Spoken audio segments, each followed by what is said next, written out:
DreAllDay.com.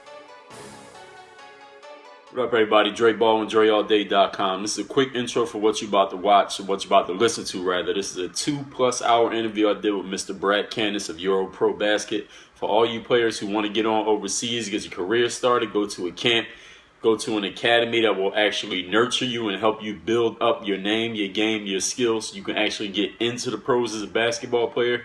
Listen to this interview. We did it over Skype, so it's an all-voice interview. So you can listen to this and go do something else. You don't have to look at the screen. It's just going to be pictures the whole time. But make sure you listen to everything. Get all the information. All the info for reaching out to Brad is below in the video description. And don't ask me no dumbass questions. It's covered in the video if you didn't listen to it, because they will be ignored and deleted. So listen to all the information. Get the information. Then go do something with the information. Check out the interview coming up now. Work on your fucking game. Dre all day. What's up, everybody? Dre Baldwin, DreAllDay.com. Now, I know y'all used to seeing the video here, but because of the situation this morning, we were just on, me and the guest that I have for this Q&A right now, we were just on Google Plus trying to record this, but the Google Plus Hangout recorder just wasn't cooperating properly. Weren't able to see each other clearly. The video kept skipping. The audio kept skipping.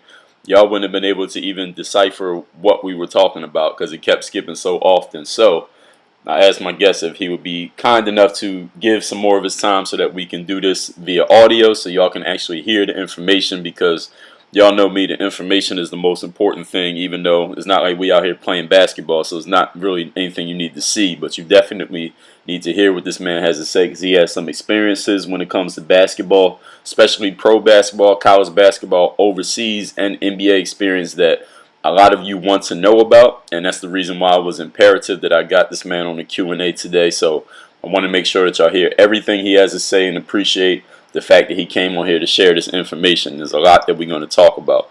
So, as y'all know, the Q&As, like I said, I always bring people on who have some information that I may not have, or have information to present in a different way, different experiences that I haven't had, or an experience that I may have had, but they experienced it in a different way because they're a different person.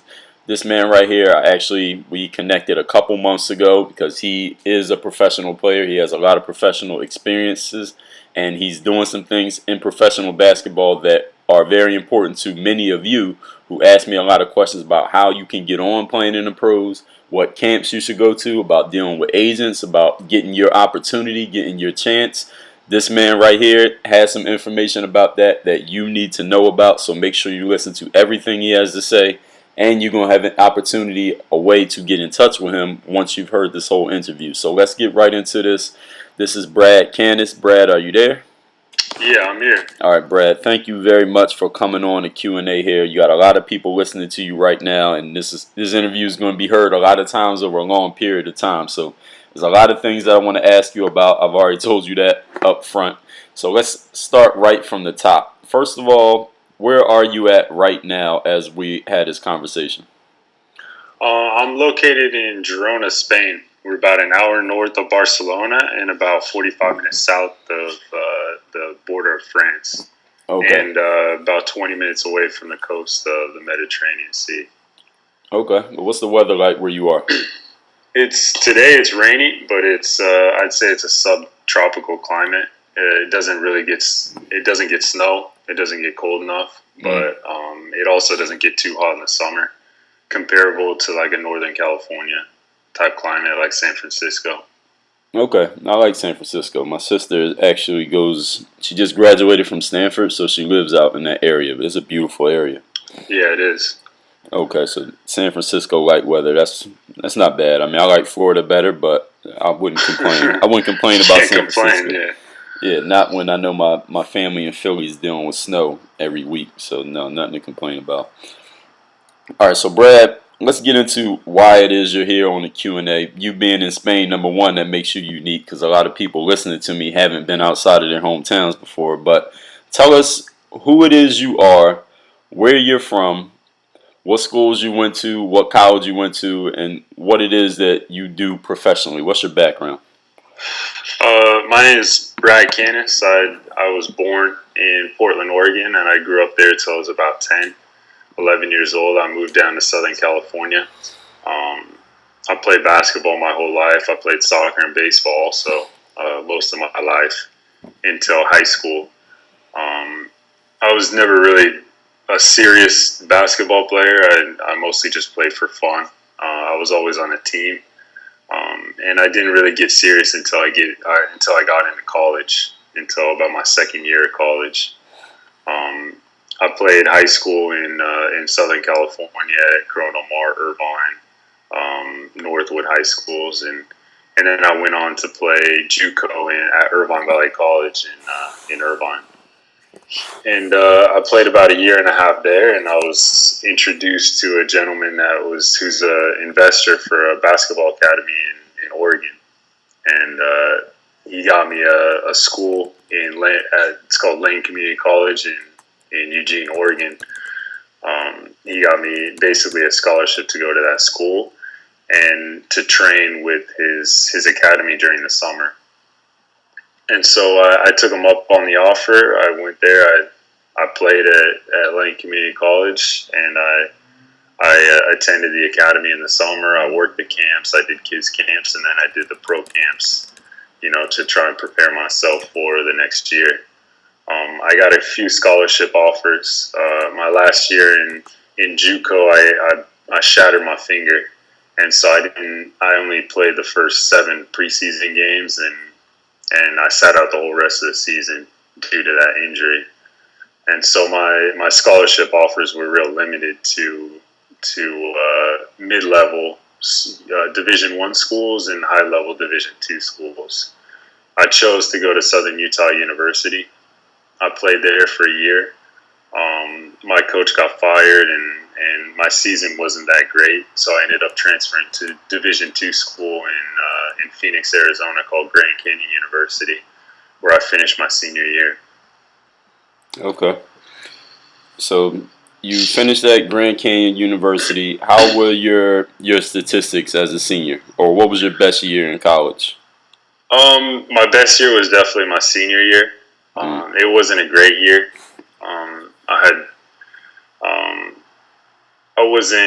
I didn't have the best relationship with my coach, and so it kind of showed on the floor.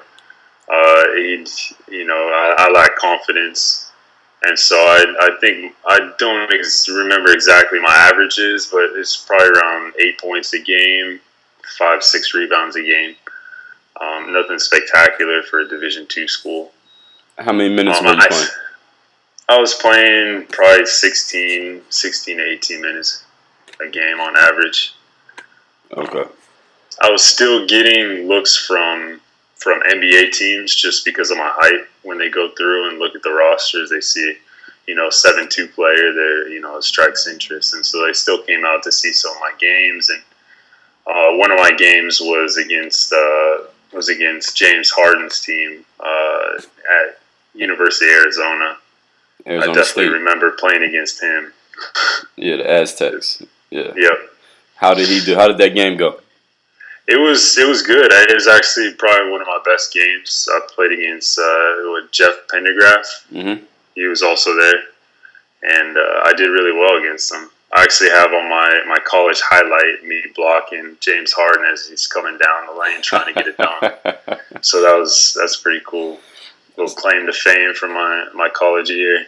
So I didn't even get to it, but you mentioned it. What is your size? What is your overall measurements, and what position do you play? I'm 7'2", actually just a little bit under, about 7'1". 7'2" with my shoes on, and I'm a center. I'm about right now about 250, 255. My normal playing weight, I would say, is about 270. Okay. Shoe size 18. 18. Yep. How do you get sneakers? If you need sneakers. Here in Spain, I don't. I buy shoes online, and my mom brings them out when she comes and visits, or I have a friend or an agent, or my some contact in the U.S. bring the shoes out to me because it's impossible to find anywhere outside the U.S. I would imagine. You were about to mention your wingspan. Yeah, it's 7'4". I see a lot of guys that have longer arms than me, but I definitely get pretty close to the rim, standing straight up and down. I'm probably about 4 inches from the rim. So flat-footed, you can almost touch the rim. Yep, that's correct. Can you palm a basketball? Easily. Yeah. Okay. And what is your vertical jump? Do you have any idea? I don't know. In college, it was about 27 inches on a good day. Now I can't even say. I'm 31, so it's gone down a little bit for sure. But I can still dunk. That's the important thing. All right. So how long have you been dunking? When did you get your first dunk? How old were you? How tall were you? And what was the experience? First dunk, I think it was my freshman year in a summer league. I was, I think, 14, and I was about 6'6", 6'7". It was just coming down the lane, pretty much wide open. I just got a dunk, and my team went crazy. There wasn't a lot of athleticism on my team, and I'm a tall, lanky white kid. It probably didn't look that cool, but it was still something that doesn't happen every day. So everybody was going nuts, and it was a great feeling. It was the beginning of many, to say the least. So that was your first dunk in a game, or was it your first dunk ever? Yeah, first dunk in a game. Okay. First dunk ever, I can't even remember because I've been so tall my whole life. I just, it just kind of just came along with the height. So from the time that you started playing basketball, actually, how old were you when you first started actually playing?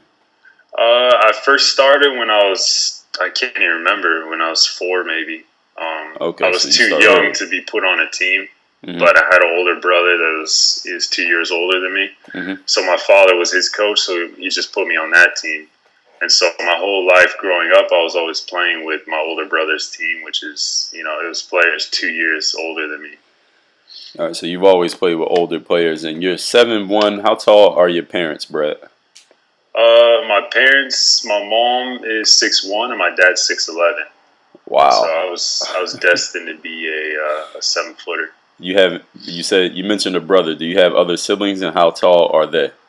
I don't. I had a sister. She passed away my senior year of high school, but she was 6'1" at 17. Damn. Yeah. Okay. Wow. Okay. So you are a basketball player. We've established that. You're 7 feet tall. Once you got out of college, and I already mentioned that you have professional experience. When you got out of college, what was the process between your last college game and your first pro game? What happened in between? Well, basically, as soon as I finished my last game, say the last game was on a Saturday, the next Monday I was in the gym working out, shooting, lifting weights, making sure I was ready for the next thing, because you never know when the opportunity is going to come up. I knew I was going to play pro ball, and I knew it was going to take a lot to go play pro ball, so I made sure I was practicing every single day. How'd you know that? I'm sorry, I might cut you off sometimes during this, Brad, just to make sure I get all the questions in. Yeah. How did you know that you were going to play pro ball when your college career ended? At what point did you think to yourself, you know what, I'm going to play basketball as my career? When I started going to the pro camp in Oregon, I started seeing the players, and I started comparing myself to the players. It's something that a lot of people do these days. This is at what age? Everybody knows somebody that plays pro ball, whether it's a cousin or a friend, or you go to you're playing in a summer league or something, and you compare yourself to them. And I found myself doing better than a lot of them, and so I knew I had to give it a shot. I'm a 7-footer, and I was pretty athletic. I had a good shot, and coaches would always comment that it could be in my future. So I made it my goal. I made it my destiny to do it. When you first started seeing these pro guys in the summer league, you mentioned, and when you first started comparing yourself, how old were you, and what level were you at that time when you first started thinking this? I was probably about 20 years old. Okay, so this is during college. Yeah. Okay. I was about 2 years into college. All right, so And about your between your second and third year of college, that's when you first started to believe that you could do this as a profession, play basketball. yeah, All right, and just to yep. go back in the story, in that game when you played against James Harden at Arizona State, were there a lot of scouts at that game to see James, and did your performance there help you at all as far as your pro prospects? I don't think it did. I mean, there were a lot of prospects there because there are a lot of NBA. I think there was 3 NBA teams. They're scouting James. Mm-hmm. They were also looking at James Pendergraph. They were looking at there's another player called Boateng. Yeah, I think he's playing overseas now. Mm-hmm. And then there was me, you know. And so it was definitely interesting for them, but I don't believe it forwarded my, you know, maybe got my name out there, but it didn't help me get any contacts with NBA teams. Okay. So once your college career ended, you said if the season ended Saturday, you were back in the gym on Monday. Did you have any other players on your team in college who also had the same ambitions as you? Nobody. You know, there was guys that talked about it, and there's guys that wanted to do it, but there's nobody that showed that they wanted to do it. That's I was interesting. the only one. That's interesting. You were at a D2, you said, right? When you graduated? That's correct. Did you have a scholarship? I did. Okay. And yeah, it was a full ride. And there were how many players on the team had a scholarship, and how many players total were there? I think there was 6 scholarships they gave out, Mm-hmm. but a few of them were split scholarships. I think I might have been the only one that had a full ride. What's a split scholarship? Could you explain what that means for everyone? Basically, the teams, I'm not exactly sure what the rules are these days. I've been out of college a long time now, but they have a certain amount of scholarships per team. Mm-hmm. And they can either give a full scholarship or they can give like a split scholarship. They give part of a scholarship to one player and part of the same scholarship to another player. So and that's what they were doing at my school. So that means part of a scholarship, meaning part of the years or part of the money? Part of the money. Basically part of the financing for housing, for the food, for, you know, they kind of split up how they help the player. Okay. So, all right. So we go back to your timeline. Your college career ended. You were in the gym. The next opportunity you had, and you started working out, getting in shape. What happened after that? Basically, I was invited by my friend, who's the president and owner of United States Basketball Academy. What is United States Basketball Academy? It's an academy in Eugene, Oregon that trains basketball players. They have facilities, they have gyms, they got dorms, and they invite teams from all over the world. They have camps for kids, they have camps for grown-ups, they have big man camps.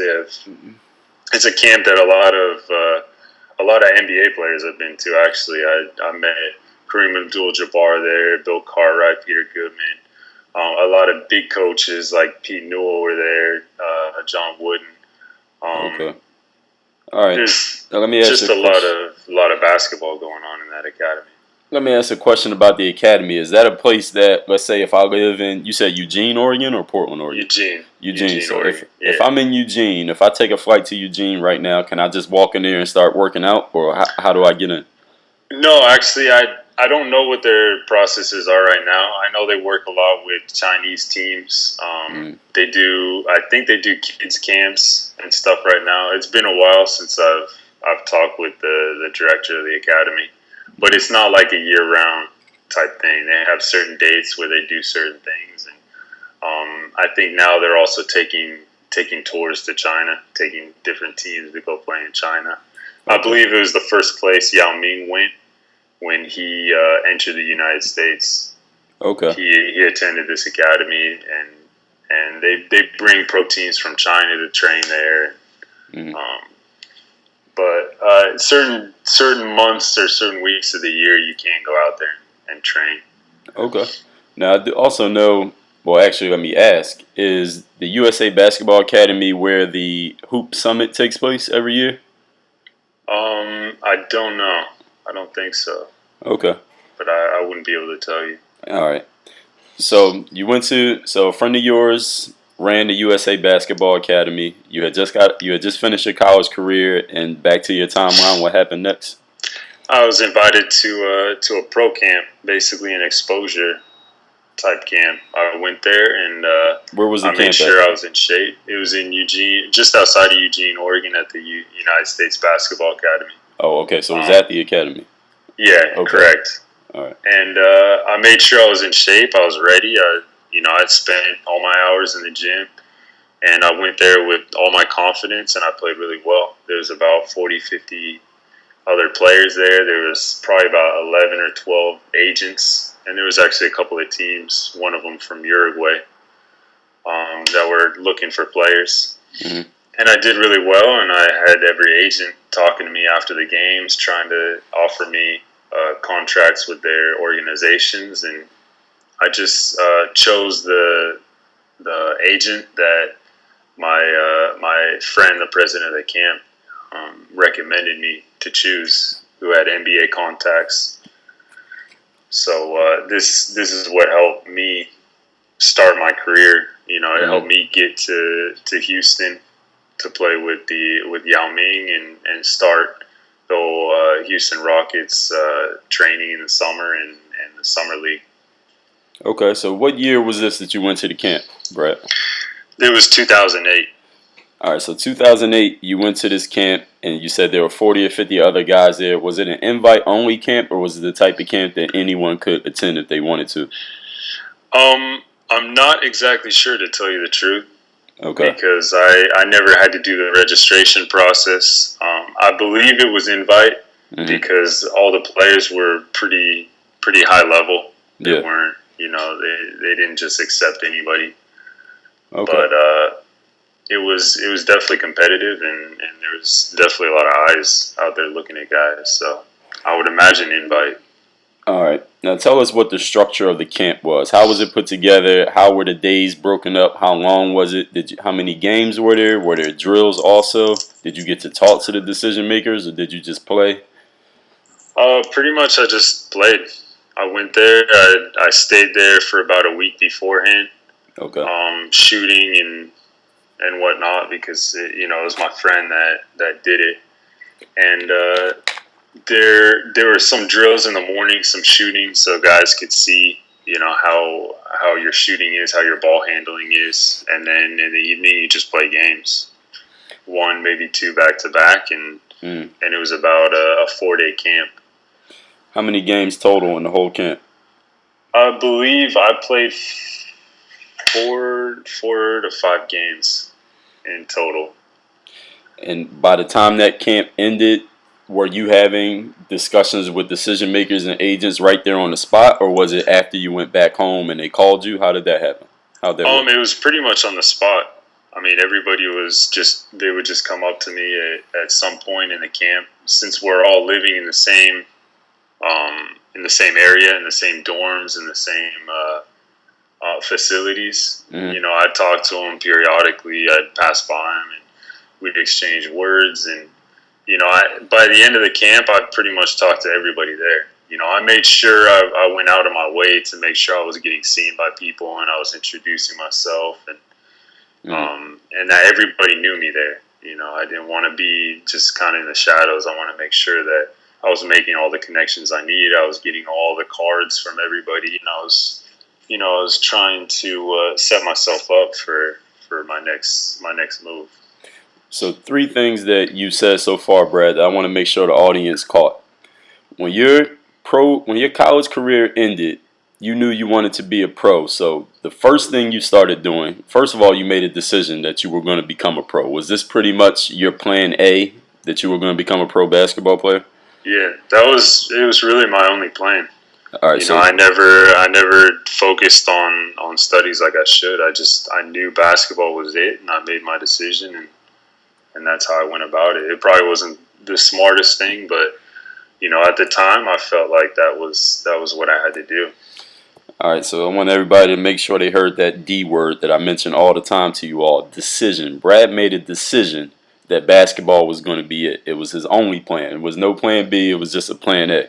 And the second thing, once you made that decision, the first action you took was you made sure you prepared. You did everything you could to get yourself in shape. Then when you went to the camp, you went and you actually reached out to other people. So it's not like you just went to the camp and walked around and somebody had to hunt you down to find you, right? You were going up to them and making sure they knew your name, knew your face, had a conversation with you, right? Yeah, I wanted to make sure that everybody knew I was a good person. I had a good attitude. I was sociable. You know, that if I was going to be a part of their organization or part of their team, I wasn't gonna make them look bad. You know, that they could rely on me, they could send me to a team, and that I was going to be, you know, a type of player that's going to get along with the coach and the players, and you know that I knew that was really important, and that's just part of my personality. I want to make sure I show that because it is, you know, it is a big thing. So, Brad, that begs a question. Being that you had just come out of college and you hadn't played professional basketball yet, how did you know that? How did you know that that was necessary? I had mentors. I had, you know, the director of the academy. He's my friend, and you know he kind of explained some things, and I mean it wasn't hard for me to know that on my own that people want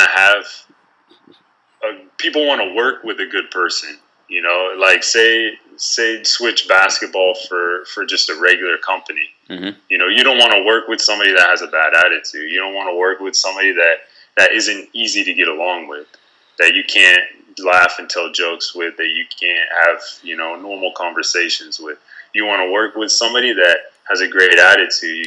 You can have a good relationship with, that you can trust, that you can, you know. So I knew that it's looking at it from a business, because basketball is a business. That's how I imagined it. Okay. Needless to say, I had my friend explain some situations, and you know how I should go about reaching out to these different agents, and you know that would really help my chances. But I think my basketball on the court showed that everybody that was ready to play, I had to go out there and make sure I made the connections on my own too. That is gold, what you just said right there. And a lot of players don't think about that, and it's actually something I've never really thought about. I've done it, but it's nothing I ever inherently thought about. So a decision was the first thing Brad did. The second thing was he prepared himself for the camp. And the third thing was he went out, he reached out to those people. He didn't wait for the agents and decision makers to come to him and say, hey, Brad, hey, where's Brad? What room is he in? He went and found them, and he made sure they knew his name, knew his face, on top of the fact that they knew his game, which of course was important. And I had to backtrack really quick, Brad, and ask you, what was your major in college, and what was your academic performance like? I studied mathematics because I want to go into engineering. With my practice schedule, my game schedule, I couldn't go into engineering, so I just chose the next closest thing, which was mathematics, and I just focused on that. And then maybe, you know, I didn't finish my degree, and I'm not happy that I didn't do that, but I know I can go back when I get back to the U.S. and finish that up. I definitely don't recommend that, but that's the path that I picked, and that's how it played out. So when you were in college, obviously, even though you say you didn't finish, you still had to be academically eligible. So you had to do some amount of work. That's correct. And with my major, it wasn't easy. You know, I was the guy that took his homework to every trip. You know, when you're in a university, you travel.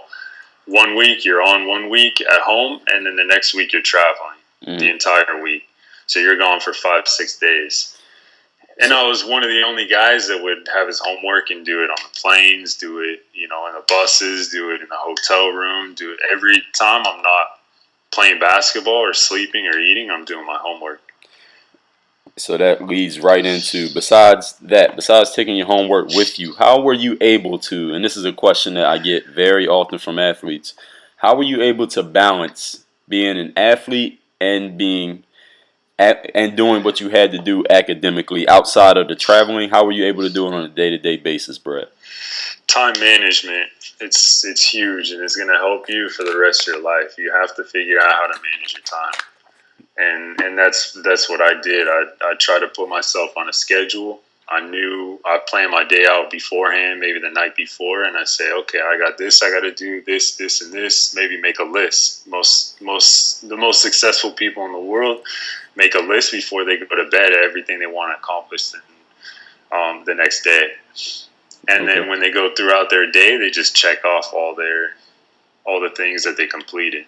And so I made a list of what homework assignments I needed to do, what practice times, what my schedule was like, and I just went through and completed it. Absolutely. That's absolutely right. So who taught you that? How'd you learn? Who gave you the idea to do that?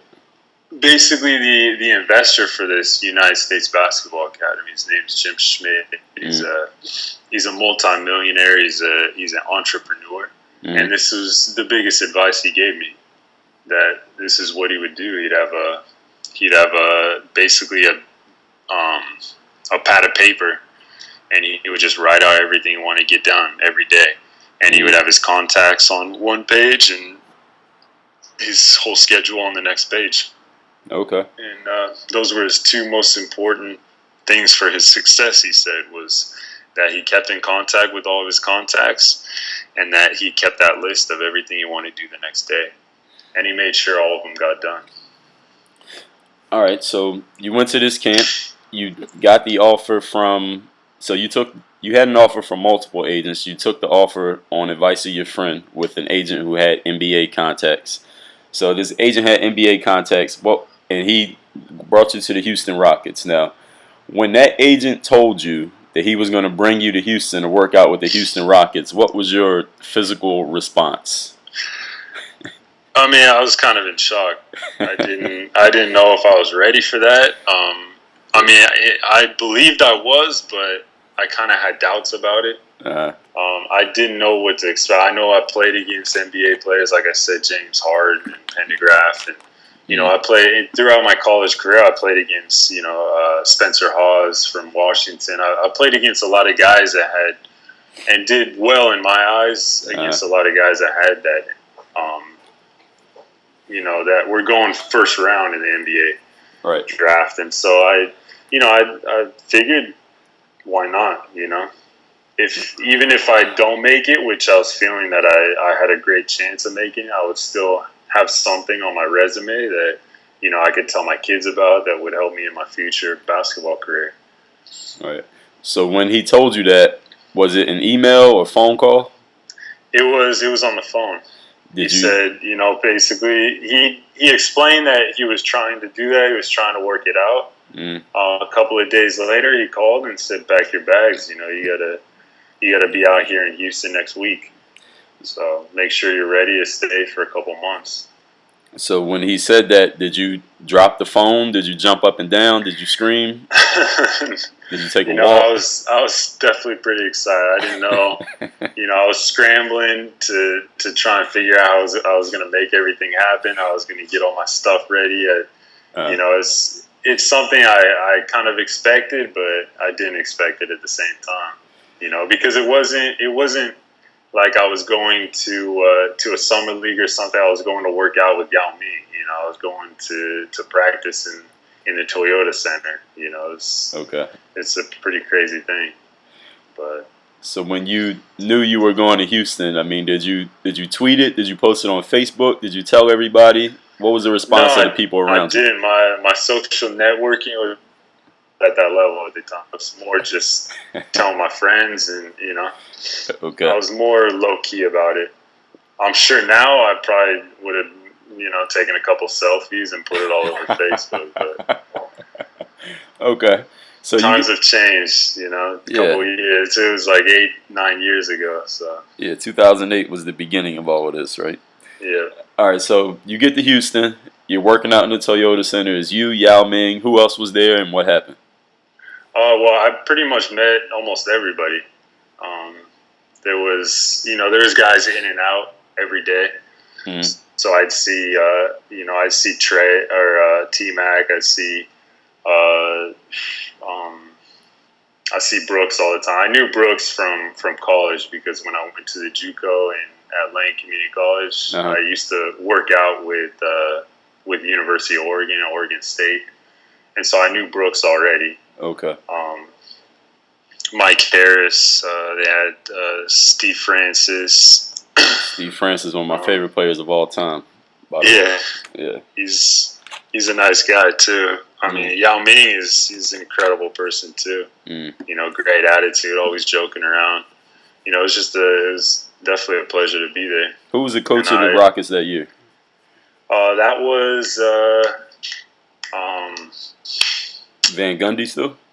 No, it wasn't Van Gundy. Tom Janovich? It's a guy from Portland Trailblazers. Dunleavy. Why do I keep on forgetting his name?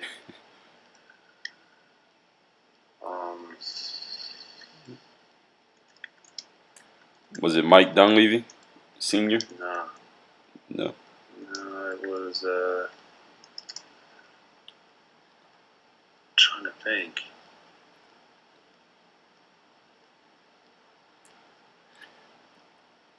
Rick Adelman. Rick Adelman. That's right. Yeah, there we go. Rick you... Adelman was there, and also my big man coach too. It wasn't only Carol Dawson. There was Rick Sigmeyer, or no, what's his name? Sigmeyer. Jack Sigma. Jack Sigma. Yeah. Yeah. Okay. So what happened there when you were down there working out? What happened on the court? Basically, my workouts with Yao were just kind of individual workouts. We played a little bit of light defense on each other, but mostly just going through big man drills, shooting and layups, post moves, stuff like that. Okay. And that's really what I did every day.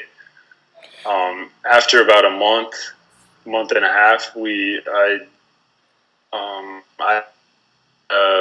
I heard some people talking up above me. I wasn't invited to the summer league. I wasn't invited to the mini camp. I was just there working out with Carol Dawson and Yao Ming. And I heard somebody up in the stands talking, up in the main office saying, "Hey, who is that?"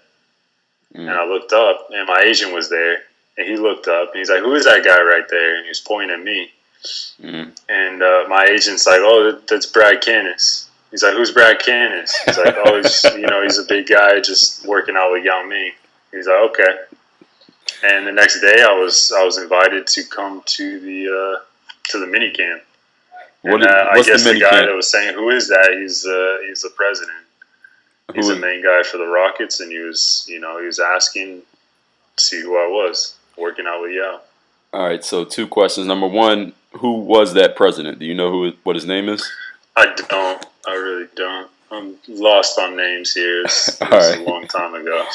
So you said you were invited. So that guy noticed you. He had some power to make decisions, and he got you noticed. He got you into the mini camp. Now tell everyone.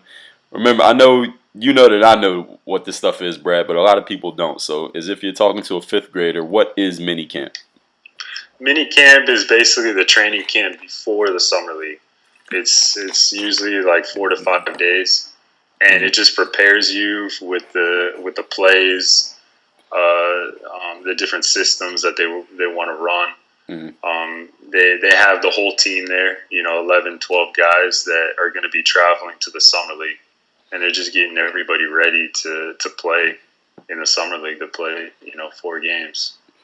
So you practiced. So you did the mini camp, and after the mini camp ended, did you actually play in the summer league? You went to summer league with Houston? Yeah. Okay. We traveled the next day. We actually had practice in the morning. We had our training table, and then we traveled that day. What's training table? Training table is basically they have meals after practice. They have like a caterer come and serve food.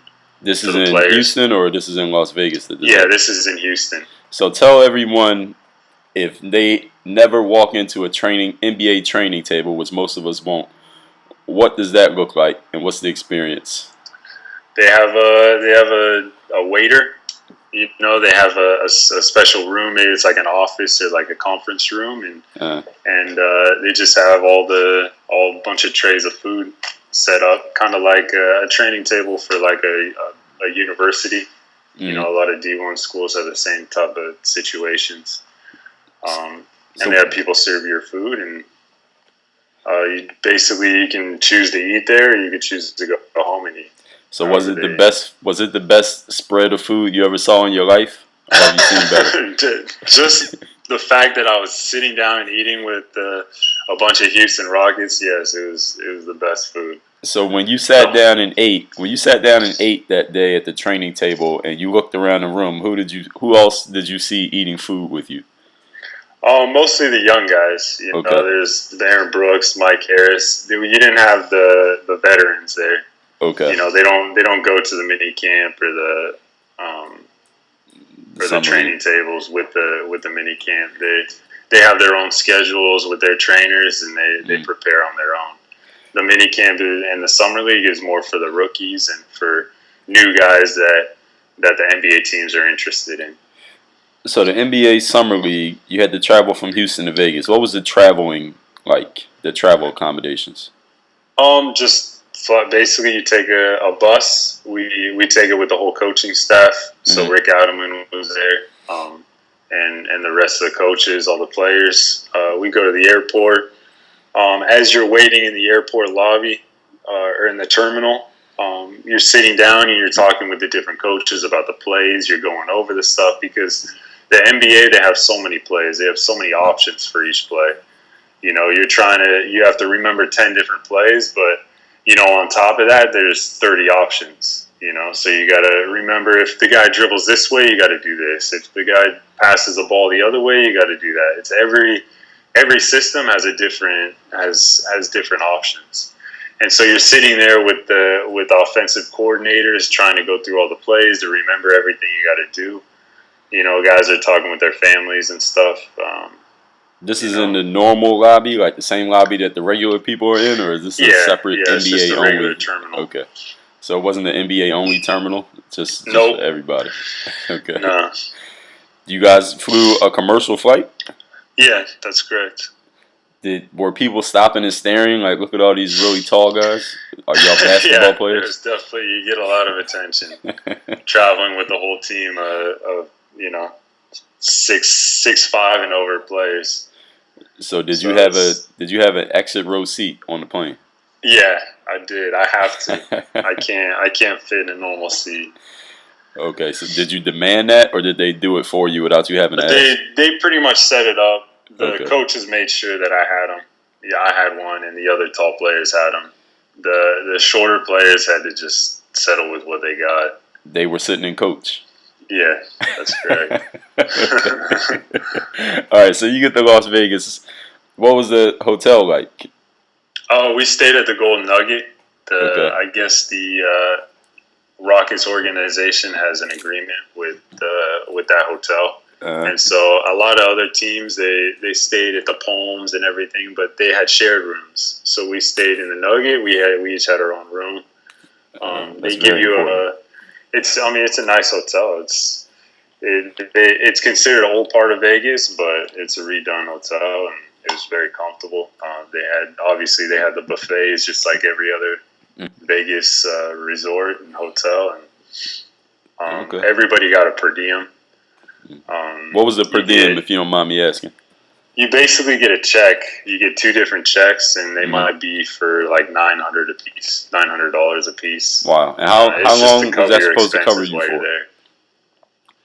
How much time is that per diem supposed to hold you down for? And that $900. Basically, just the summer league. It's about 5-6 days. So it's just for the food for that time. Obviously, you're not going to spend all of it during that time. I mean, some people did. Some people went to the tables and spent it right there that night. Right. Yeah, I think I could eat on $900 a week.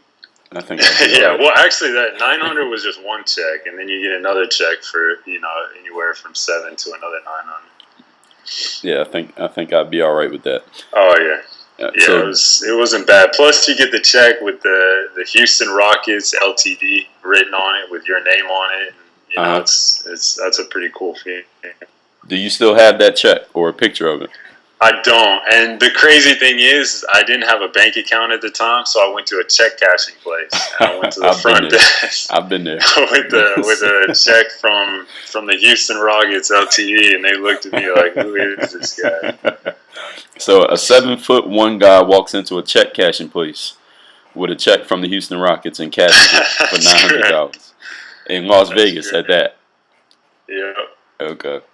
Anything's possible in Vegas. Absolutely, absolutely. So, all right, now let's actually get to one more off the court question. Did you gamble at all, and how much money did you win or lose? I don't, but I mean everybody else was. To say that I'm not going to put any names out there, but that per diem was gone pretty quick. Did anybody win any money? Yeah, they did. Yeah, they definitely did. Okay. All right, so now let's but then they lost it the next day. Oh, really? All right. All right, now let's get to the actual basketball. You get to Summer League. There are 10 different plays with 30 different options. You're with the Houston Rockets. What happens in the games on the court? Basically, it's I was a little nervous, to tell you the truth. It was, I was used to playing big games in college and stuff, but you're playing against NBA players. Like we talked about before, there was JaVale McGee. I was playing against him. There's some other names: DeAndre Jordan, George Hill. Let me think. Kobe Carl. Okay. There's some big names there, and so you're trying to compete with a bunch of really athletic, really good players, and I was nervous. I was just trying to remember the plays, and it was really confusing, to tell you the truth. I didn't have a great experience my first game. Tell us what happened in the first game. What's that? What happened in the first game? First game, I didn't get a lot of time. I went to the whole camp not expecting to play a whole lot because I was kind of there in Houston, and they needed another player, so they saw that I was capable to play. I looked like an interesting guy, so they invited me. Mm-hmm. But I didn't go out looking for me to take me to the Summer League. Okay. So I didn't get a whole lot of minutes. They played me a few minutes a game, and and that's about it. So I don't even think I scored the whole Summer League. Really? So the MVP that year, I'm looking it up, was Jared Bayless of Portland. Did you guys play them? We didn't play the Trailblazer, I don't think. Okay. Looking at. I know there's other. I do remember playing against Spencer Hawes. We played against JaVale McGee. Might have been. I'm trying to think who all we played against. I see Wilson Chandler was in New York at that time. You mentioned George Hill. Ian Mahinmi was with the Spurs also. Okay. DJ Strawberry, I remember that name because my teammates were talking trash on him the whole game. Why is that? I'm not even sure. I guess I just had some beef with him. All right. But the cool thing was during the Summer League, it brings everybody. So there's a lot of players that come from actual NBA players. Like you'd see Steve Francis came just to check it out, just because he had some free time. He wanted to come to Vegas, and just gave him a reason to come. Carmelo Anthony was there. Okay. You get a lot of players that come out just to watch, so you meet a lot of them. And 2008 was also the summer of the Beijing Olympics, so a lot of the Redeem Team guys were probably in town, right, getting ready. Yep. Okay. Yeah, that's true. I'm looking at the Rockets roster that summer. You all had Dante Green was on the team. Yeah, he had a 30-point game. Yeah, I saw it. I see the highlight they have here. Russell Robinson, Mark Tyndall. I don't think he played much in the NBA, but he's from Temple in Philly. I don't know if you remember him. 6'5" guy, light skin. Yeah. Okay. All right. So as far as the games go, was there any point that you felt like embarrassed? Did you ever get dunked on? Did you dunk on anybody? Did the coaches ever scream at you? No, not really. I mean, it was for me. It was I really didn't get a whole lot of time, and so there's one time I tripped on somebody, and I might have undercut somebody on a little bit on accident. I remember the announcer saying something about it because my teammates or my friends back home watching the game commented on it. Yeah. When I got back to Cali, but that's about it. All right. So NBA Summer League ends. What happens next? NBA Summer League ended. I went back home to California for about a week or two, and then my agent asked if I want to go to Spain for a tryout. It's like an ACB tryout. There's a couple ACB teams there, and it was kind of like a summer league. And so I went to that, and I came back, and I had a couple offers from different teams. One was in Lebanon for a great deal of money. It was like $150,000 for the season. Mm. And then I had an offer to go play in Uruguay it was like $3,000 a month. Mm-hmm. And I was told that the Lebanon deal, if I went there, it could be I play one game, I do bad, and I go home.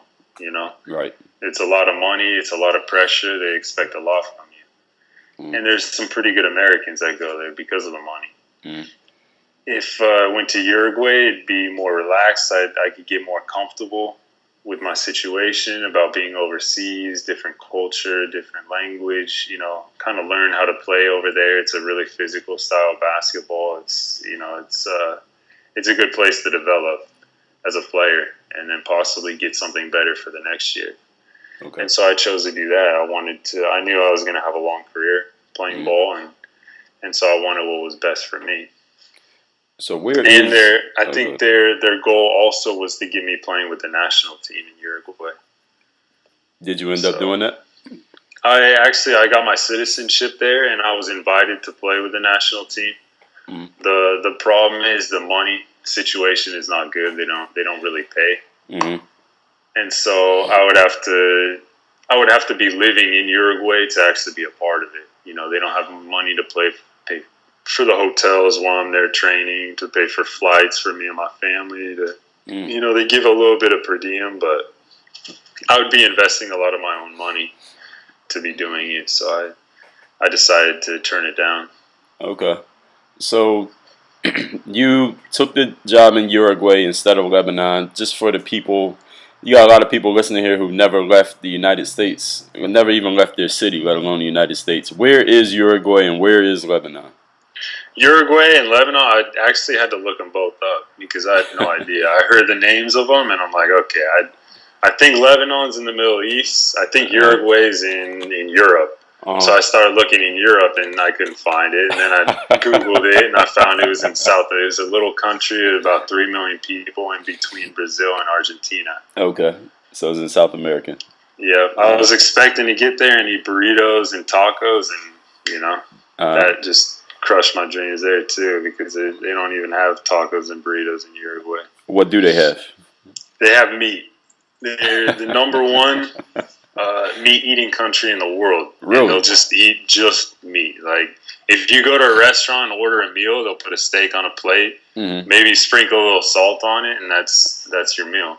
So there are no salads? No, they have them, but you got to order them separately. It's not like you don't get like a meat, potatoes, vegetable. It's not like that. They just eat meat. They might throw some bread on there too.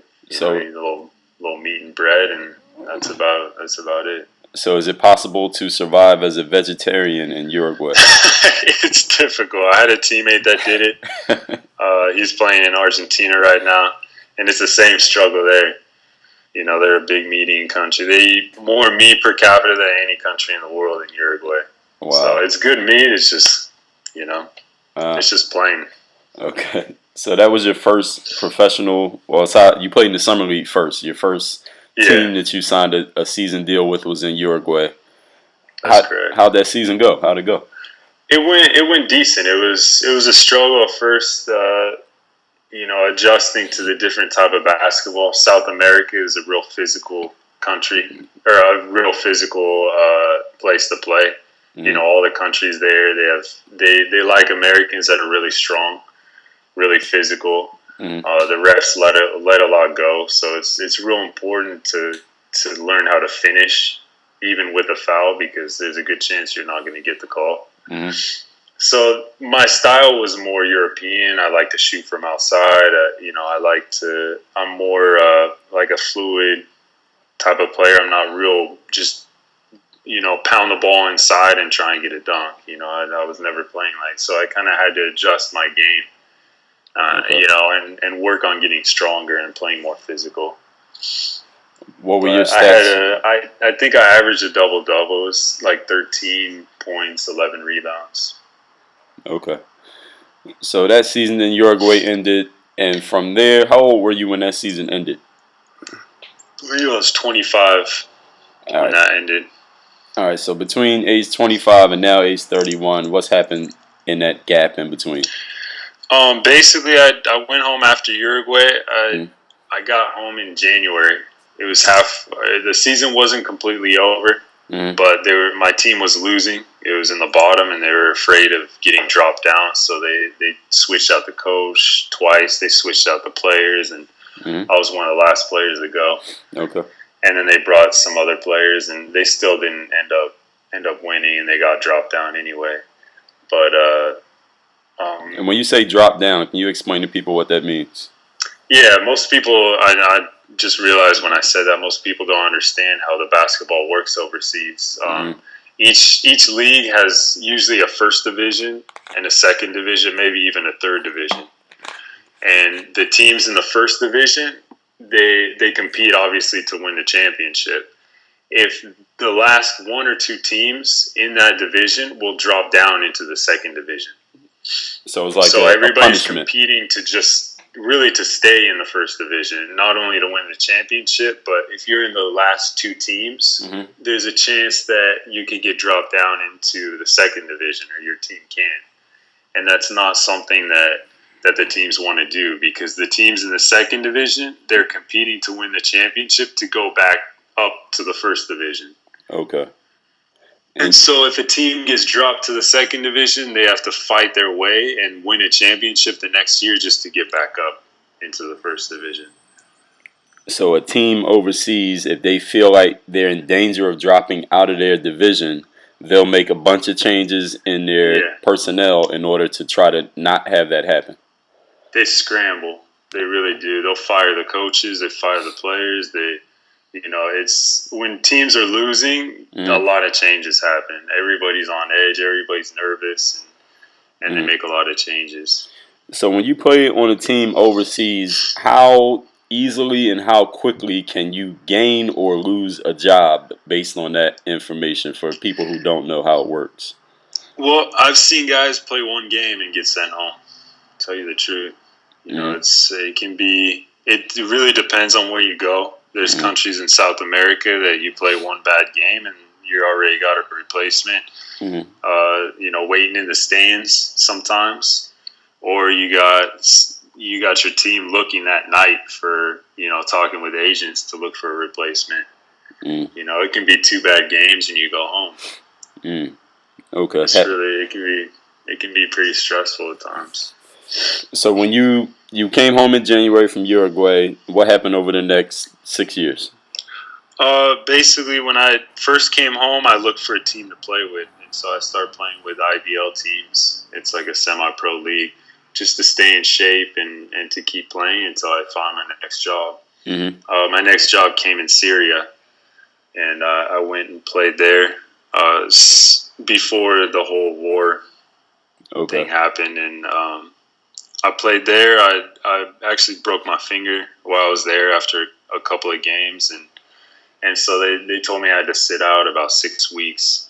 My team wasn't happy with that, so they released me and sent me back home. And as soon as I found out I was getting released, I contacted my agent and told him to start looking for something else. And this is while you're still in Syria? Yeah, I was still in Syria. Okay. And luckily, my agent was talking with a team in Uruguay at the time that was interested in signing me. And so I didn't even actually really get back home. I flew into Chicago Airport. I stayed the night in Chicago Airport, sleeping on a bench, basically, and then flying out the next day to Uruguay. Okay, so you went from Syria to Chicago for a pit stop, then you went back to playing Uruguay again. Yep, with all my bags, same stuff, and I went out there and I actually played with the first division team just practicing because my finger wasn't healed at the time, so I couldn't really do much. Once that season was over, I got put on a second division team, which is basically their summer league, but it's their winter. It would be our summer, but their winter. I played 4 months there in that league, and I did really well. And so the team that I was practicing with on the first division offered me a contract for 3 years. Wow. Now, I got a couple questions to ask you based on that information. First of all, tell people, again, we're talking to a fifth grader here, how do things work when you're playing overseas and you get an injury that's going to take some time to heal? How do teams deal with that? What are the different ways they handle it? Really, it depends on where you are. You know, some teams, if they're really happy with the player, they'll stay with them. You know, they'll keep them. They'll help rehabilitate them. They'll be patient. Maybe they'll bring out another player and they'll sign them for a month just to help them recover. If they're kind of iffy about you, then they'll release you and bring somebody else. So every situation is different, and every country is different. You know, but you can be in a good situation in a bad country, in a bad situation in a good country. So is it pretty much that the team pretty much has all the power when a player gets injured, whether you stay or you go, they choose. You don't really have to say. They do, and sometimes you can fight it with FIBA. You know, but it's a FIBA? process. Who's and FIBA, it can by be the an way? expensive process. What's that? Who is FIBA? What does that mean? FIBA is the governing body for basketball. Basically, they control the rules. It's basically like the NBA for the whole world. All right. So in the they United control States, the basketball in the other countries outside of North America, pretty much. All right. So in the United States, there's the NBA that runs things, but anywhere else in the world is FIBA, pretty much. Yeah. And most countries that have basketball leagues are FIBA governed. There are some that aren't. Okay. And but most of them are. Okay. And you're saying it's possible that you could try to take it to court and stuff, but outside of in all these other countries, most of the time taking it to court is not going to get you anything. Yeah, I mean it could, but you have to go through a long process. You have to make sure you have an agent that's FIBA licensed, or your agent that you're working with has to be a practicing attorney at law in the country that he's residing. So you could possibly win a FIBA arbitration, and you could possibly get a full contract. You can, I've seen players get their entire salary and plus damages. You know, it really depends on the situation. Okay. But you have to pay to go through that process. Say you have a complaint or you want to file arbitration, you have to pay, $1,200 to $1,500 just to file it, just for the paperwork. Okay, and you might be filing a $1,200 arbitration to win $1,000. So this is not even worth exactly. It. Okay, all right. So then you said you got a 3-year offer in Uruguay. Now that is very much that's out of the normal from what I've seen with overseas. Can you tell people how normal is it for a player to get an offer that's longer than the current season? And how did you get yours? It's really not that common. And I was basically a project for the team, for the country of Uruguay. They're short on tall players. There's only 3 million people there, so they're short on really tall players, and they're looking for somebody to come and help their national team. And so my agents were working on that, and they got me. They were talking with a couple of different teams, and this team was the most financially secure at the time. And so they made an offer to, they saw my performance in the league before in the second division. And they were really content with how I played, and they felt that I would be a good addition to their team. Mm. Now, needless to say, this what I said before, this team was financially secure, but they're also men of their words. Mm. You know, so they really they signed a contract with me and everything, but I was confident with them as people that I wasn't going to get taken advantage of. And I wasn't at any point of the whole relationship. The club was called Trouville, and it's in Montevideo, Uruguay. And these people really took care of me. And you don't always get that type of a situation. I was really fortunate and really lucky to have, to be involved in this type of an organization. So you said they're people of their word, and they took care of you. They didn't take advantage of you. Tell us some things, maybe some horror stories you've heard of, or some situations you know of where that has happened, where it was the opposite. Yeah, well, I've actually been in situations, even being a 7-footer with a little bit of NBA experience and professional experience. I've just like a lot of players, I've been in situations that have just been terrible. I took a contract in Kosovo with a team called BC Besa. The president was a 24-year-old, and he had no money, and I had no idea. And I signed a contract to go play there, and it was a good contract. It was, it had FIBA arbitration all over it. My agent was a FIBA licensed agent. He was also a practicing attorney, and I went there, and I didn't get a euro the entire time I was there. I was there for 3 months. Wow. And I was waiting. He kept on saying I was getting paid. After about the first month of not getting paid, I started contacting agents and trying to work to find myself a better situation. And so that while I was waiting, I was playing, and I wasn't getting paid. Wow. Plus, I was having people come to my apartment saying that my apartment wasn't being paid. The restaurant I was eating at, the owner of the restaurant was coming to me saying the restaurant wasn't being paid. I had my family with me too, my wife and my daughter. Wow. And so it was a bad situation. It really was. Luckily, I had some money saved up, and I had some good people working with me. They ended up finding a job for me in other countries, and so I ended up just taking that and leaving. But even good players, even players with resumes, they get put in bad situations. You never know. Yeah, I've definitely seen that. So you had the deal in Uruguay. You mentioned Kosovo. Were there any other places you played between then and now? I did basically a tryout in Qatar where I was trying out to play with the national team. Okay. I went and played in Taiwan. I went on a tryout in Japan. I played in Morocco. And I did a tour in China. But pretty much that's it. That's my career. Now I'm in Spain playing with the team. Okay, well, we're definitely going to get to that part. That's like the second half of the story. Now, as far as your passport, Brad, how many stamps do you have in it? Do you have extra pages? Is it tattered? Is it tattered up? Are you on your second one yet? It's definitely tattered up. Okay.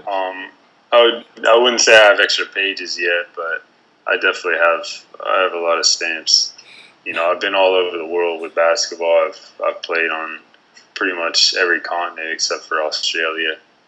I have a pretty good understanding of how basketball is played in the rest of the world. And so I've been really fortunate just to be able to travel, to be able to make decent money playing ball. And I actually got to bring my family and involve them in some of my travels too. Some of them were good, some of them were bad, as I explained before. Right. But it's been an experience, and for the most part, it's been a really good one. All part of the story is what I like to tell people. Yeah, exactly. So when you graduated from Southern Utah, right?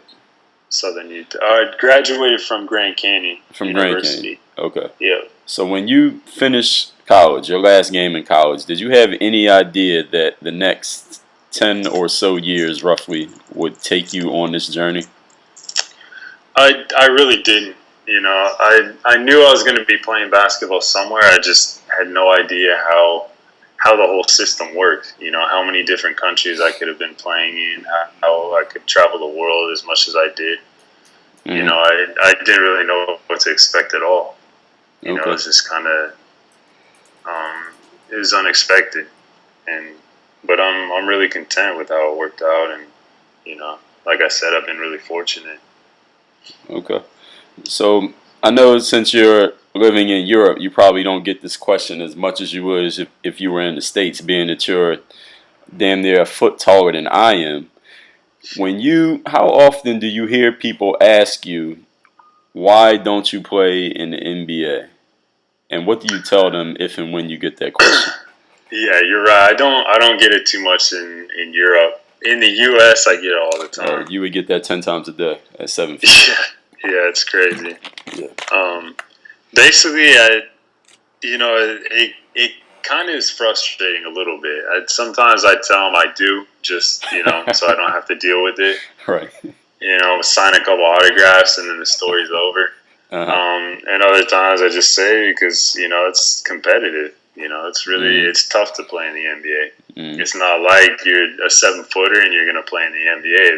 There's thousands of 7-footers. You know, I've played against hundreds of 7-footers. And it's a competitive league, and basically the lifetime in the NBA is 3 years. You know, right.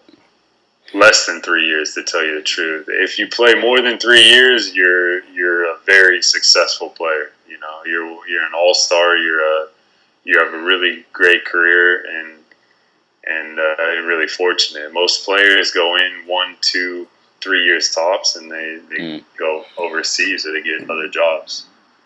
So after your summer league experience in 2008, did you ever consider dipping your toes into the NBA waters again? I did. You know, I went overseas to try and make some money, help my financial situation, but I was always interested going back to the NBA. You know, I always tried to get back in summer leagues, and I did some D-League tryouts and stuff like that, but nothing materialized. So I just focused more on my family and on my overseas career. Which D-League teams did you work out with or try out for? I did the Bakersfield Jam twice. Okay. And it was good experiences. You know, I'm not a huge fan of them. You know, I did it more just to be in shape and just to get playing basketball. A lot of times you go to those and you meet other agents from different countries, or U.S. agents that work in other countries, so you can make contacts while you're there as well. I also did a D-League trial with the Los Angeles Defenders, I believe it is. Yeah. And that one was pretty cool because we did the tryout in the Lakers practice facility. Yeah, I see that. They play their games there. I saw right? Kobe Bryant there. Oh, yeah? Yeah.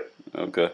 So if someone was trying to understand, Brad, if they don't know, and they look at you and they say you're 7 feet, you probably could, if you tried out multiple times, you probably could make the D-League, but you chose to play overseas. And I've tried to explain this to people many times. Can you tell people why it is you would choose overseas over attempting over and over again to make the D-League instead, being that you're a grown man with a family? Why is that the better option? Or why does it make more sense for you?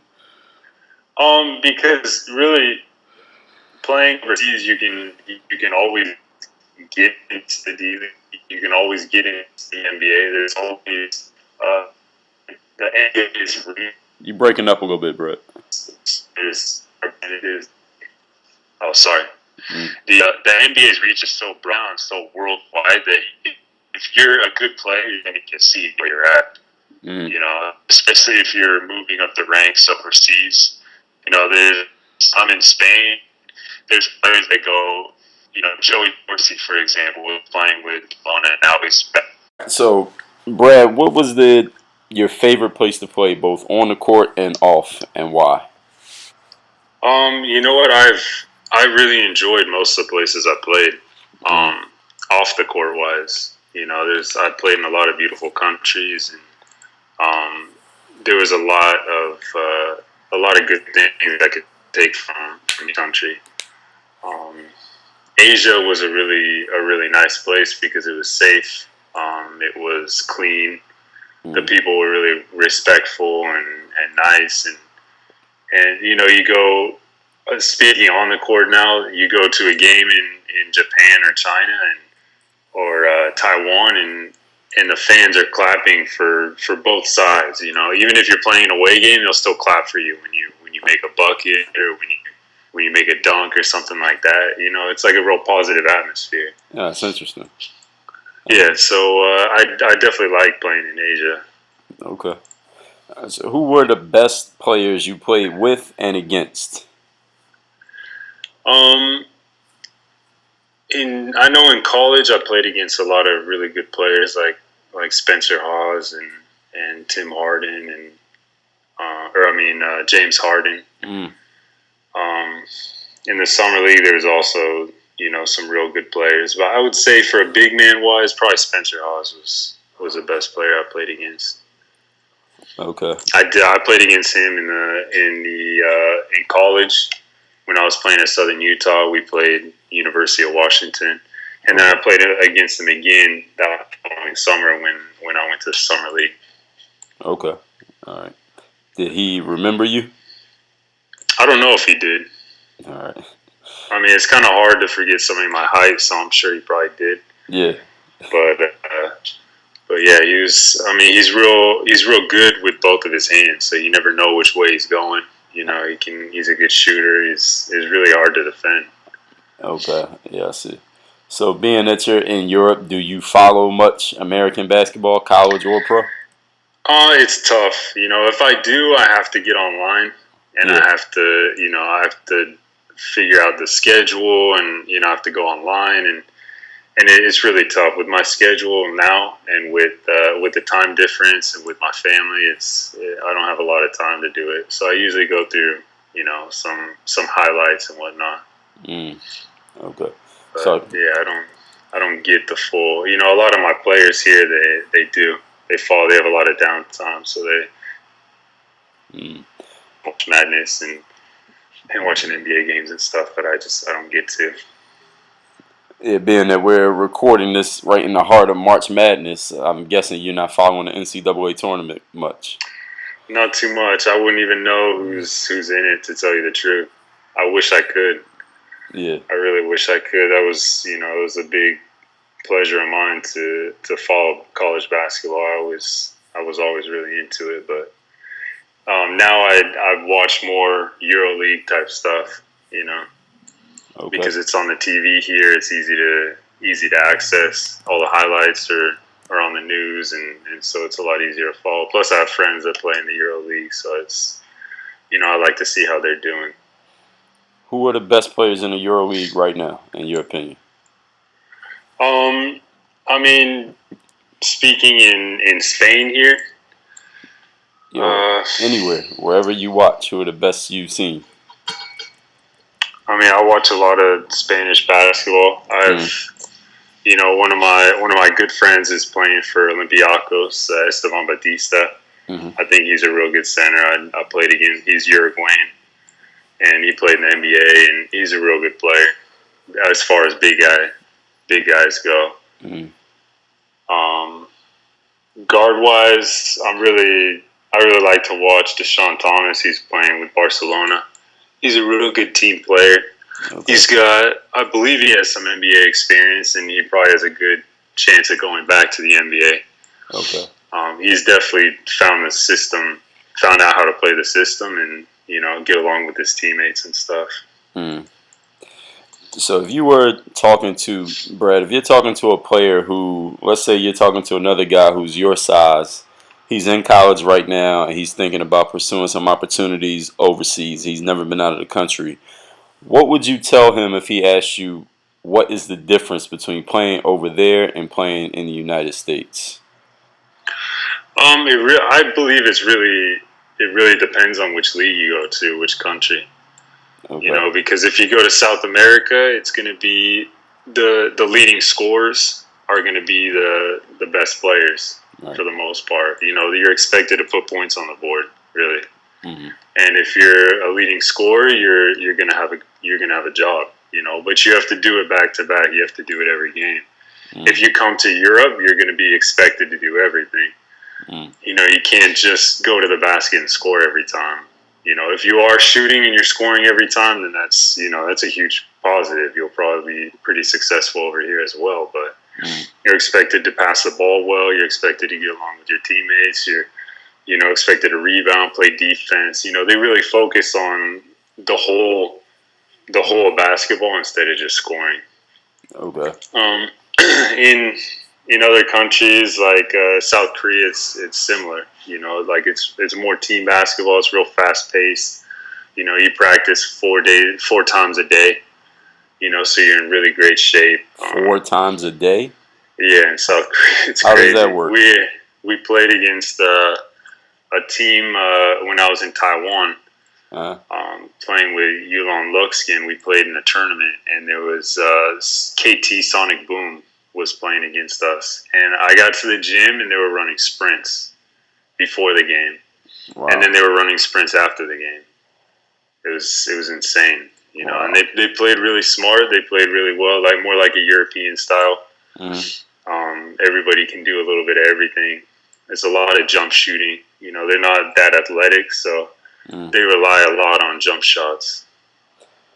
Were you on a real team smart players? I'm sorry. What's that? Were you on a team that practiced 4 times a day? No, that was in South Korea. They do like a morning workout for like an hour. They do like an afternoon workout for like an hour, and then a late afternoon workout for another hour, and then like an evening one for like an hour and a half.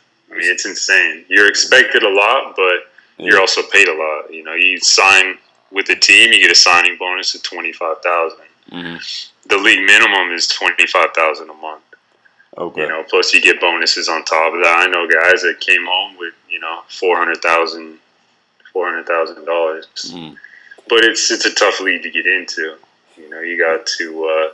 They like guys that are about 6'7" to 6'10" that can do everything. They can play point guard all the way down to the 5. They can dribble, they shoot, they pass, they rebound, they run, they dunk. They like guys that can do a little bit of everything. And South Korea, that's the KBL, right? Yeah, that's correct. They have a draft every summer in Las Vegas around the same time as as all the other summer Las leagues Vegas out there. Summer League. Yeah. All right, I've heard of that league, but I knew that it probably wasn't for me because I'm 6'4", and I know that they usually go for big guys. Yeah, they really like the big guys, and they don't like as much the really big guys like me. Like I said, they like guys that are 6'7" to 6'10" that can do everything. Okay, so like a hybrid type guy who can just be all over the floor. Yep. Okay, I've seen a few guys I know have gone to that tryout, and I know it's a popular tryout because everybody knows those numbers you threw out there. Everybody knows about that, so people will really invest in going to that camp. Okay. Yeah. All right, so it's tough to get into because half of the players are re-signed from the last year. Okay. And the other ones are coming off of summer league teams, and there's always a possibility of getting picked because they can only pick players from that draft, for future signings. So there's a possibility you get picked up. I've seen guys go to the draft, not make the cut, or not make the draft, and then go play for another team, and then get an email saying that they were picked to play with the team. So they cancel their contract with that team and then go to South Korea and play with them. Yeah, for a signing bonus like that, I would cancel my contract too. So I understand that. So as far as you said when you came out of college, you went to your first exposure camp. Did you ever go to another exposure camp after that? I did. I believe in them if they're good ones. You obviously have to do your research and find out what kind of people are going to be there and if it can really benefit you. How many people got signed previous years? Do your homework about it. But there are good ones that you can go to, and if there's going to be a lot of teams that are looking at you or agents, just make sure you go there ready. If you do really well, I'm sure somebody's going to see you. But you can't go there and expect that you're going to do you're going to do average and you're going to get, picked up by somebody. You have to be the main guy. They go there and they look at about 3 or 4 players. Say there's 50 to 80 players there, they're going to pick about 3 or 4 of them, the best players, and go with them. Everybody else is just kind of left. So I've taken advantage, gone to a couple more. Most of them didn't pan out. I did some D-League things, and that never really worked out for me. Which camps did you go to that weren't D-League affiliated? Let me think. I'm trying to think. I did a summer league here in Spain just this past season, like this past summer. It was in July. Was that the EuroBasket league? It was in Leon. Okay. And it was done by a guy that his name is Jesus de Sala. And it was his first year doing it. He's done other stuff for Fuenlabrada, like summer leagues for players here in Spain. It was his first year doing it. I went and I played well, and I got talked to by like 5 or 6 different teams. A couple agents came and talked to me. The problem was the money here in Spain isn't really that good. So I couldn't afford to support my family on a salary from a LEB team. Right. So I never took any of the teams up or the agents up on the offers. But if I was a beginning player, I would have gotten signed, and they signed about 7 or 8 players to LEB and AVA teams here. So it was pretty successful for them. How many American players were there at the camp besides you? Americans, there was probably at least 15 or 20. Really? And then there was maybe 15, and there was a couple Europeans. There was a guy from the team I played with in Japan, in Tochigi. And I think there was a couple Africans also. That's a lot of Americans. Probably about 6 or 7 Americans got signed from that. Really? That's a surprise. I didn't expect to hear it was that many of them there. How did he get all those Americans at one camp? He just an ad, really. He put up a blog, and he put up he talked to some of his friends. He's pretty well connected here in Spain. He talked to some of his friends. They put up some advertising around the web, just talking about the camp and stuff. And you search, all I did was search European Summer League or European Exposure Camp or something like that, and I came up with this. I was in Morocco at the time, and I was like, why not spend the summer in Spain with my family, go to a basketball camp, do some tryouts, Yeah. I searched it, found that, and ended up going. Okay. And it was a pretty good deal. So if you were talking to an American player who's about to graduate from college, he's a senior right now, he's looking at exposure camps, would you suggest he go to an American exposure camp or a European one, and why? It really depends on their budget. If you go to a European one, obviously you're going to get more looks, because like for this camp I went to in Spain, there's probably about 12 to 15 different teams there, all looking for players, plus they had representatives that were looking to place players on teams. It was in the summertime, which is a big transfer period, so it's really successful, and I'm sure there's other camps like that here in Europe. It's the guys from Europe, they don't, it's tough for them to fly to the U.S. To do a camp. So you might get some agents going out to these camps in the U.S. but they're working with a lot of different guys. If you get a team directly, it's, if they like you right away, then they don't have to use an agent. They don't have to pay the agent fee. They can see you firsthand. They don't have to see you from video. They can sign you on the spot, really, if they want to, or just get your contact information and contact you later in the future if they don't find anybody else that they like more than you. So it's huge to be for these coaches to be able to see you firsthand, rather than just seeing you in a video clip. So if a player, I'm sorry, go ahead. No, go ahead, Brett.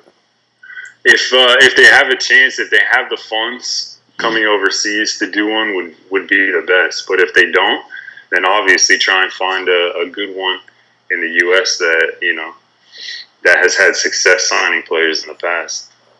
Okay. So if I have $2,000, it'd be better for me to spend that $2,000 on one European camp rather than go to 3 United States camps. You would think? That's hard to say. In a vacuum, it is hard to say. That's a tough question, I know. Yeah. Yeah. Because I haven't been to a lot of U.S. camps, so I wouldn't be able to tell you. I've been to 2 European camps, and they were pretty good. Mm-hmm. But I think being here in Europe has its advantages. You're sometimes, even if you're here in the right moment, the team doesn't even have to pay for your flight. Right. Which makes things easier. And plus just seeing you firsthand. If you can get to, I saw a showcase online not that long ago that boasted having like 14 teams there. Mm-hmm. Something like that obviously would be a huge plus for a player. Mm. Okay. Now we spent the hour and a half talking about your career, your playing career, Brad. Now let's go into the other half of this conversation where we're going to talk about some other things you have going on in the basketball profession. What is it that you're doing over in Spain aside from playing with your team? What else do you have going on? Basically, we're a year-round academy Mm-hmm. that. Am I breaking up again? No, you good. Okay, we're a year-round academy that focuses on helping players get more than not first-time opportunities. Maybe the players were overlooked in college, didn't have a good college experience, whatever have you. We help these guys get their first jobs. Okay. And so what we focus on is bringing guys here and training them and preparing them, trying to teach them how to play here in Europe.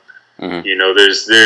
There's a lot of little tricks and stuff that you can learn from being here and playing here that will help you in your future.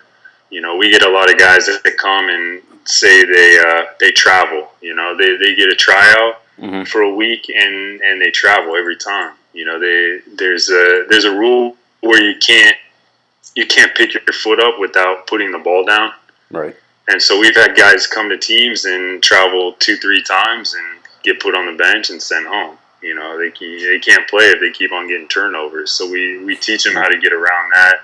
Okay. Different types of ways to play with their teammates, and so that coaches will be happy with their performance. Because I talk to a lot of coaches here in Europe, and they hear the term American and they're like, okay, he's an individual player. Mm-hmm. He knows how to score on his own, but he doesn't know how to score with his team. Mm-hmm.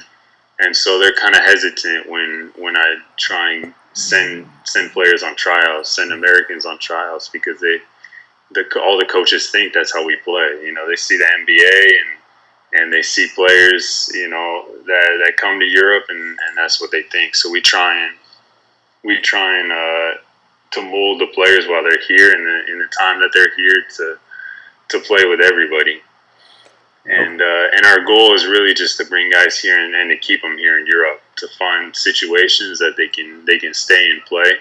Okay. And the teams can offer them, say if we get a professional player, we look for a professional job. Mm-hmm. If we get a semi-professional player that's not ready for a professional team, we find a semi-professional team. And we send a lot of guys to teams that can offer apartments, meals, Mm-hmm. and some cash. Mm-hmm. It's not big money, few €100 a month, just enough to pay their expenses while they stay here, while they learn how to play Euro basketball, while they put stats on the board, they get some good video Mm-hmm. that they can use to further their career and kind of make a name for themselves, so they can kind of move up the ladder. Okay, a couple of things you said there that I want to address. So you have an academy that brings players, for the most part, players who are trying to get their first jobs, players who are trying to get their foot in the door. And you said you help players, like you teach them techniques on how to play overseas, things that they probably wouldn't learn in America, certain techniques on the court that we get away with here that you can't get away with over there. And Yeah. one question I want to ask is, you said if a player is a professional, you try to get him a professional job, and a semi-pro job. How would you That's correct. describe in words the difference between a professional player and a semi-pro player based on when you see them play? How do you decide?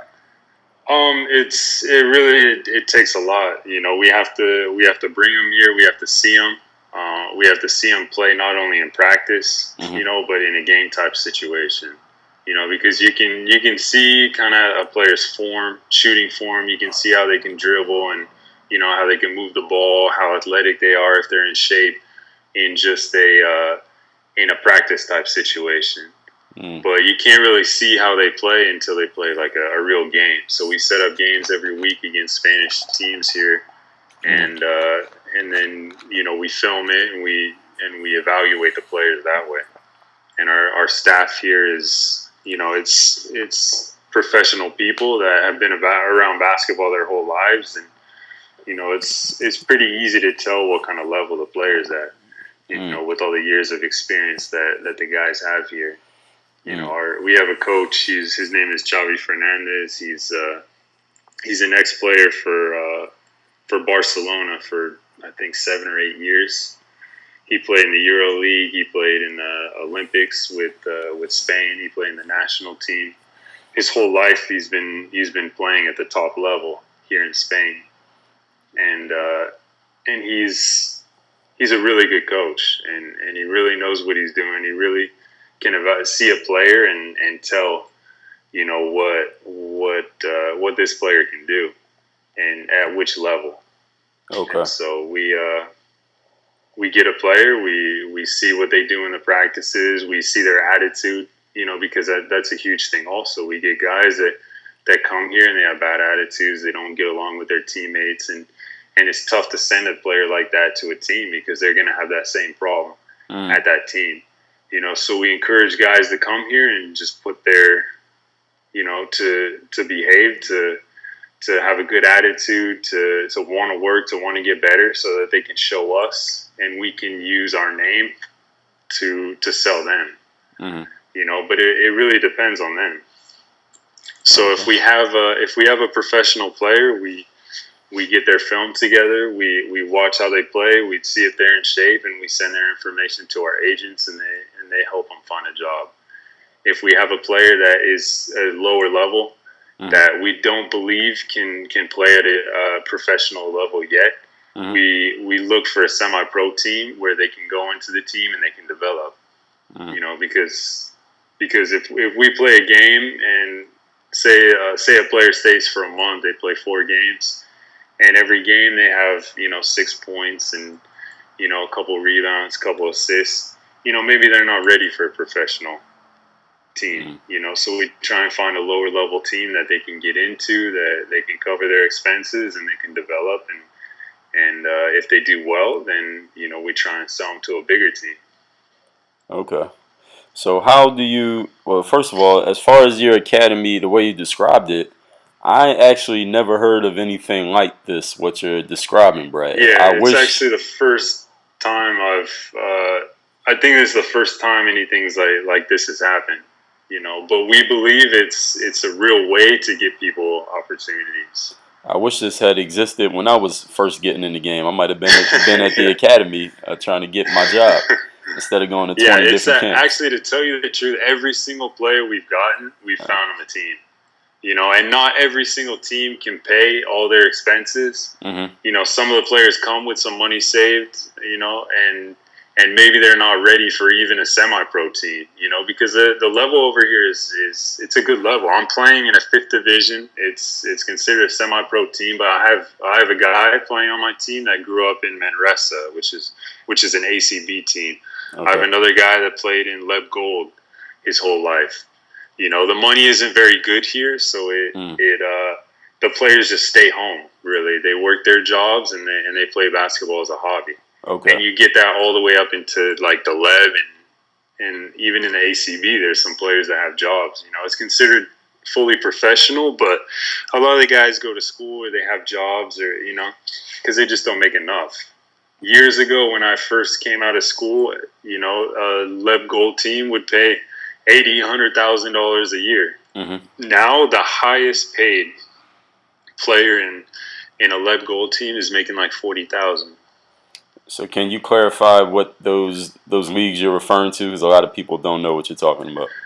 Yeah, ACB is the highest level here in Spain. Okay. It's Barcelona, Madrid.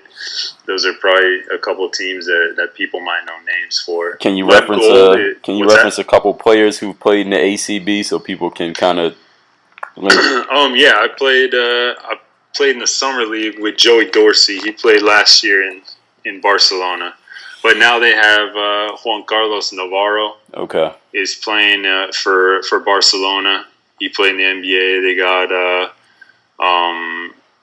Ricky Rubio.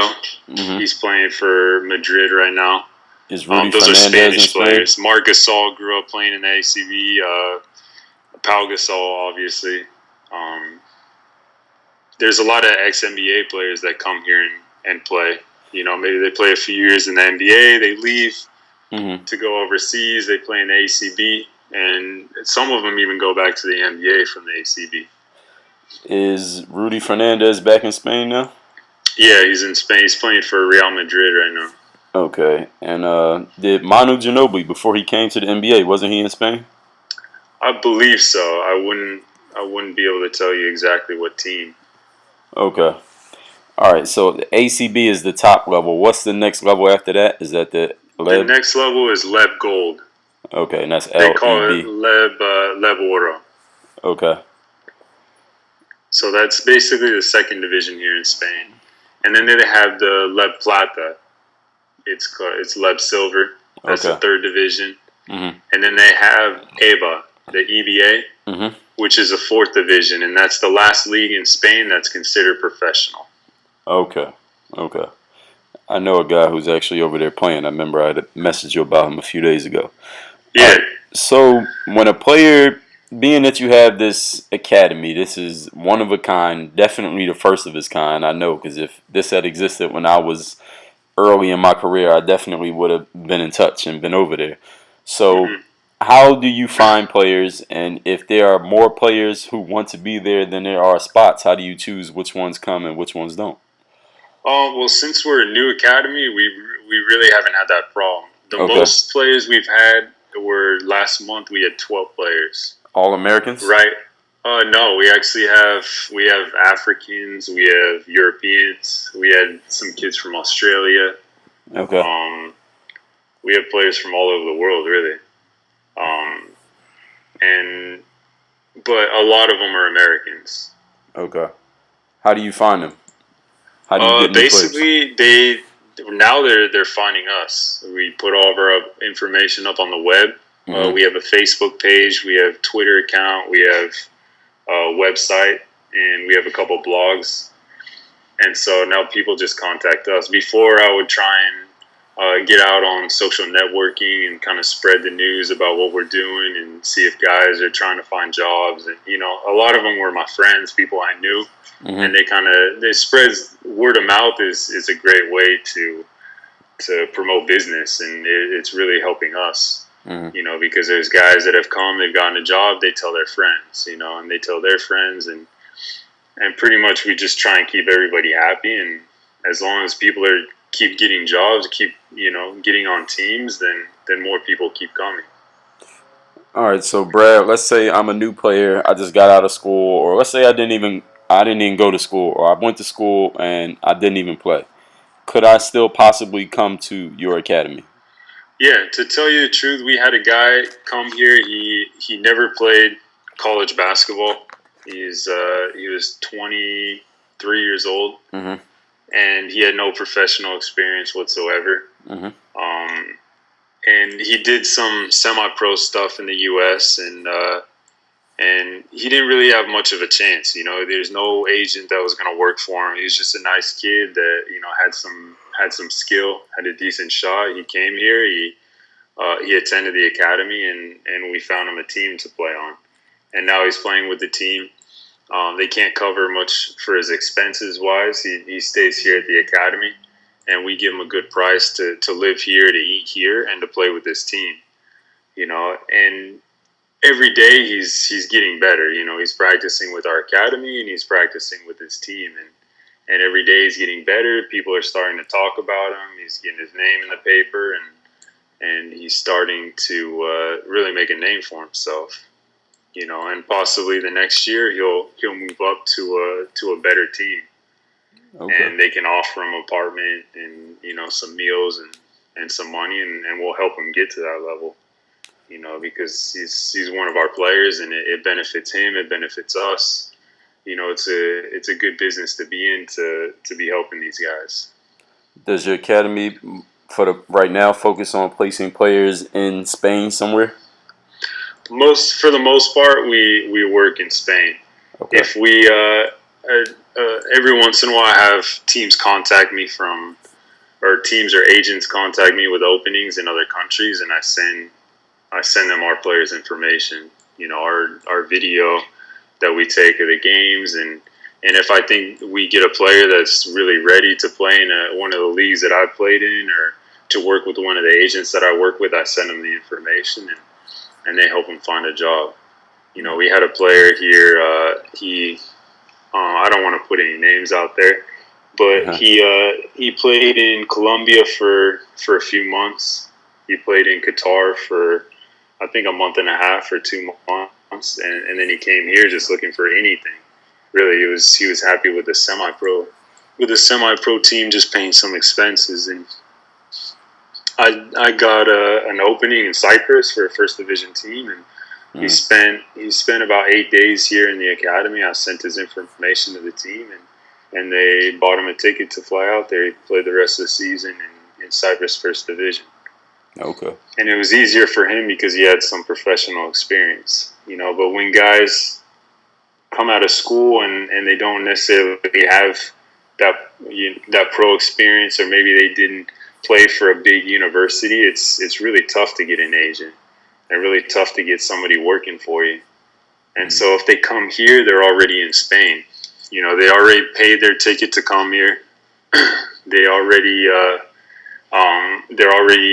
getting in shape because they're practicing with us twice a day. They're playing games with us. When there's an opening in a team in Europe or in Spain, we send their information right away.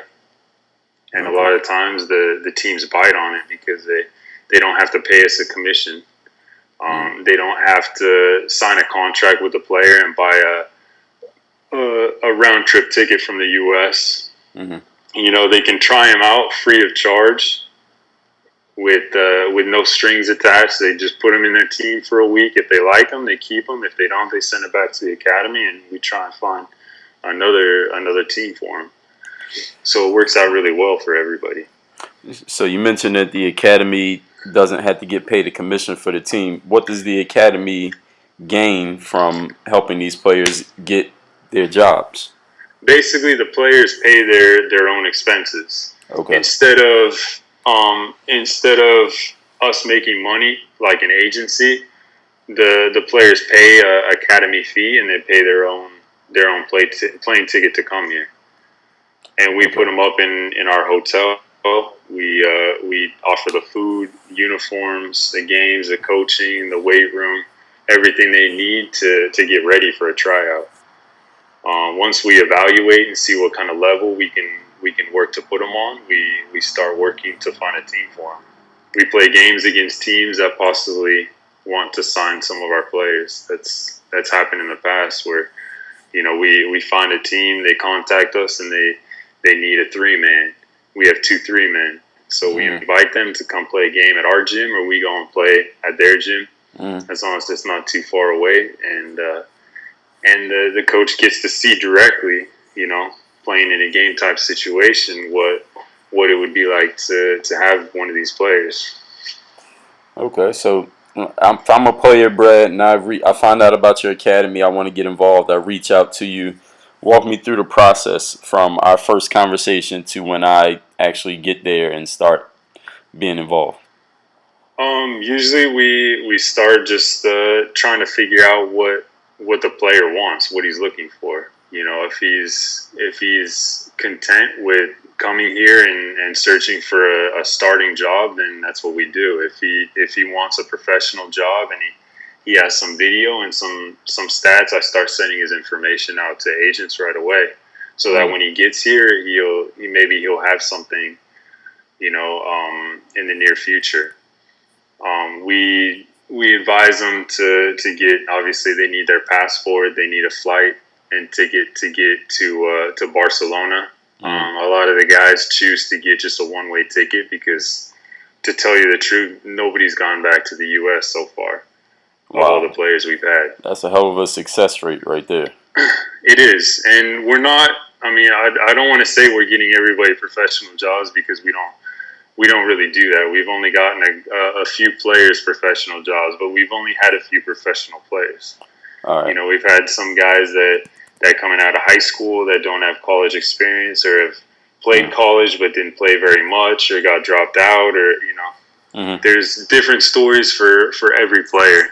And so some of the guys have to pay their own expenses. Some of them get, like I said, they get their apartment paid for, they get their food, they get some cash in their pocket, and it's a good start. We had one player come here. He's 28 years old, and he never played professional basketball. He did some Drew League stuff in Los Angeles, and he did some ABA type stuff, but he never played on a professional team. He had no video whatsoever. He had no stats. He came here. He played 2 months. He paid to stay for 2 months, and we put him on a local team called Onyar. It's the same league. It's actually we played against them tonight with my team. Okay. And he played 4 games in a row. He averaged 21 points a game, and everybody started talking about him. All the teams in the area were starting to talk about him. He got offers from teams that were in lower divisions, but that were willing to pay him, that were willing to offer him apartments, meals, money, whatever he needed to get him to their team. The rule is he can't drop down to a lower division. He can only move up. And so we sent his information to one of our partner agents here. He works with a lot of lower level teams, like AVA teams and below. And he sent his information out, got him a job within a few days, and now he's in southern Spain. Luckily, his accommodations are really well because his main sponsor for his team is a 4-star resort. So they put him up in the hotel. They give him some money. They pay, they take care of his food at the hotel, and he's playing with a team that is trying to move up to a better level. He's playing well on that team. They move up to a better level. They're going to make him another offer for the next year. And he's also has this agent working with him now that's trying to get him jobs in Germany and France and here in Spain. He started his career at 28, which is not something that's easy to do, as you probably know. Yeah. But is excellent that you painted that picture of that example, because I hear from, 65% of the emails that I get, Brad, are from players asking me how they can get overseas. And a lot of them don't have the experience, which is the reason why they're coming to me, because they don't know what to do. So it's definitely huge that you are here right now sharing this information. So hypothetically, Brad, what are you going to do when there are 100 players trying to get into the academy? Then might have to open another academy. We're set up for right now. We have one coach and me and a few other people that help us run the academy. It's in starter stage. We've only been doing it for a few months now, and we're actually expected to have about 40 to 50 players out here in June. And so I'm already talking with a couple coaches I got one from Italy. I got an ex-NBA coach that's thinking about coming out here. We have a coach from Romania and a couple guest coaches here in Spain that are going to come and help us work the camp, and actually look at players and see if they can bring somebody to their team also. All right, that So the more leaves. players we get, the more coaches we bring to help us. And Spain never has had a problem with having good coaches. So I think Okay. our hotel that we use has over 150 rooms. Mm-hmm. The gym that we use has three courts. One of them is a main gym that has stadium seating for 5,500 people, Mm-hmm. and then two auxiliary gyms and a weight room. So our facilities are big enough to handle a high volume of players. So it's a perfect segue what you just mentioned there. I was going to ask you if you have any events coming up. What do you have coming up? How does it work? And how can players get involved?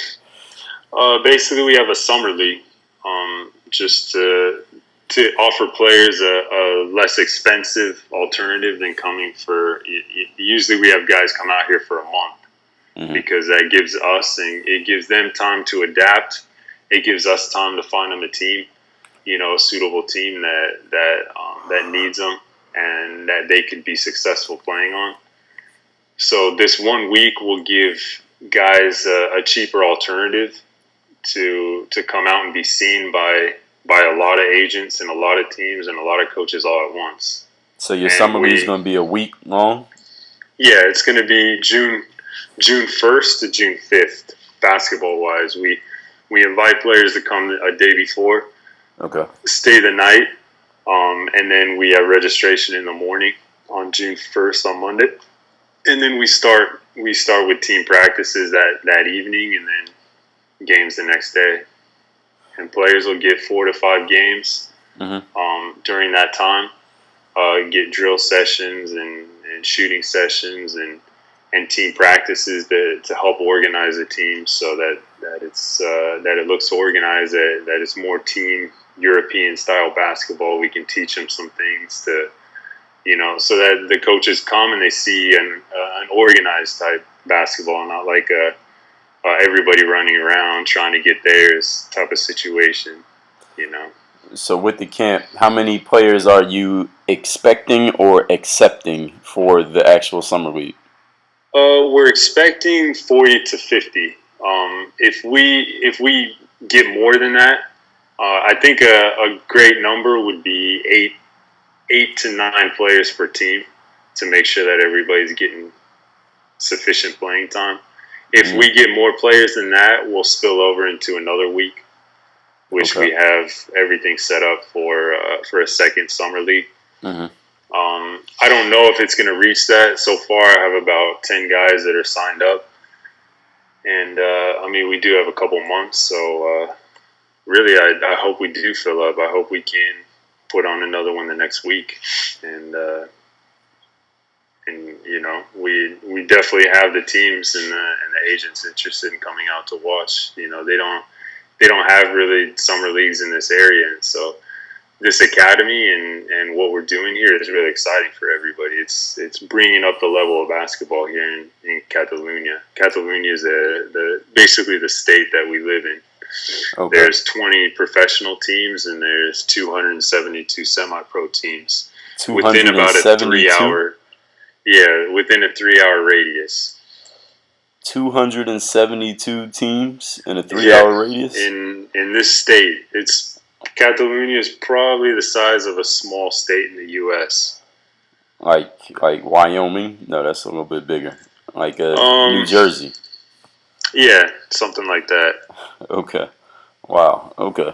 So basketball is a big thing here, and a big benefit is that it's not good in some ways, but it's good for players coming from the U.S. that the teams here, they don't have a lot of money, and so they can't sign really professional players that have all the experience that require a lot.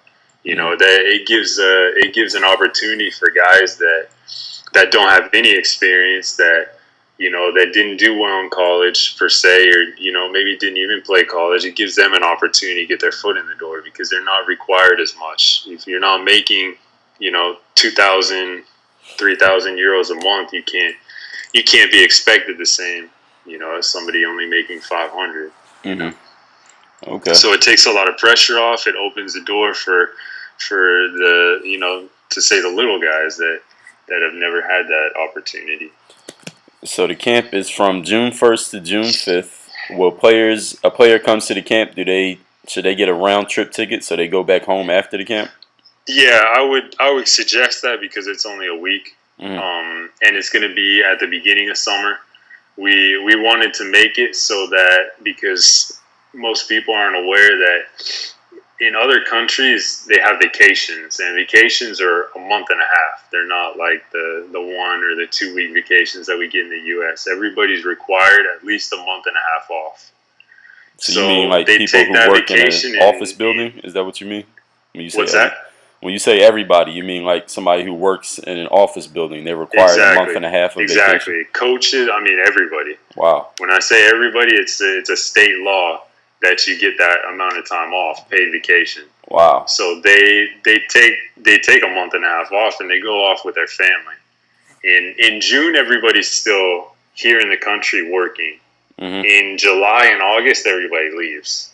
So there's not too many coaches, there's not too many agents willing to come to a basketball event around that time. Even though it is a big signing transfer period, there's still not as many people around. So we want to make it at the beginning of the summer where we could get all the coaches and all the agents all working, and and get them to the practices and the games and make sure that they're all there. What's the total cost for a player to attend the camp if they want to come? For the 7 days, it's 600 euros, and that covers everything for the player while they're here. Okay, and so all the meals are covered. They have a place to stay. The uniforms covered. That's correct. Are the games filmed? Do they get video? The games are filmed, and everybody gets their own video. They get their own uniforms, a white and a black. They get, like you said, the hotel with the Wi-Fi and all the meals covered. We can set up an insurance for them, like a medical insurance in case they get hurt, in case they get sick. They get the weight room if they want to use it. They get trainers. They get coaching. They get, like I said, we invited guest coaches and to come and work with the guys. So and also to get seen. It's a full package deal. A question: why do the camp at this time of the year and not closer to when seasons start to begin? Why did you decide to do it at early June? Basically, for what I said, everybody takes vacations in July and August, and so the people that are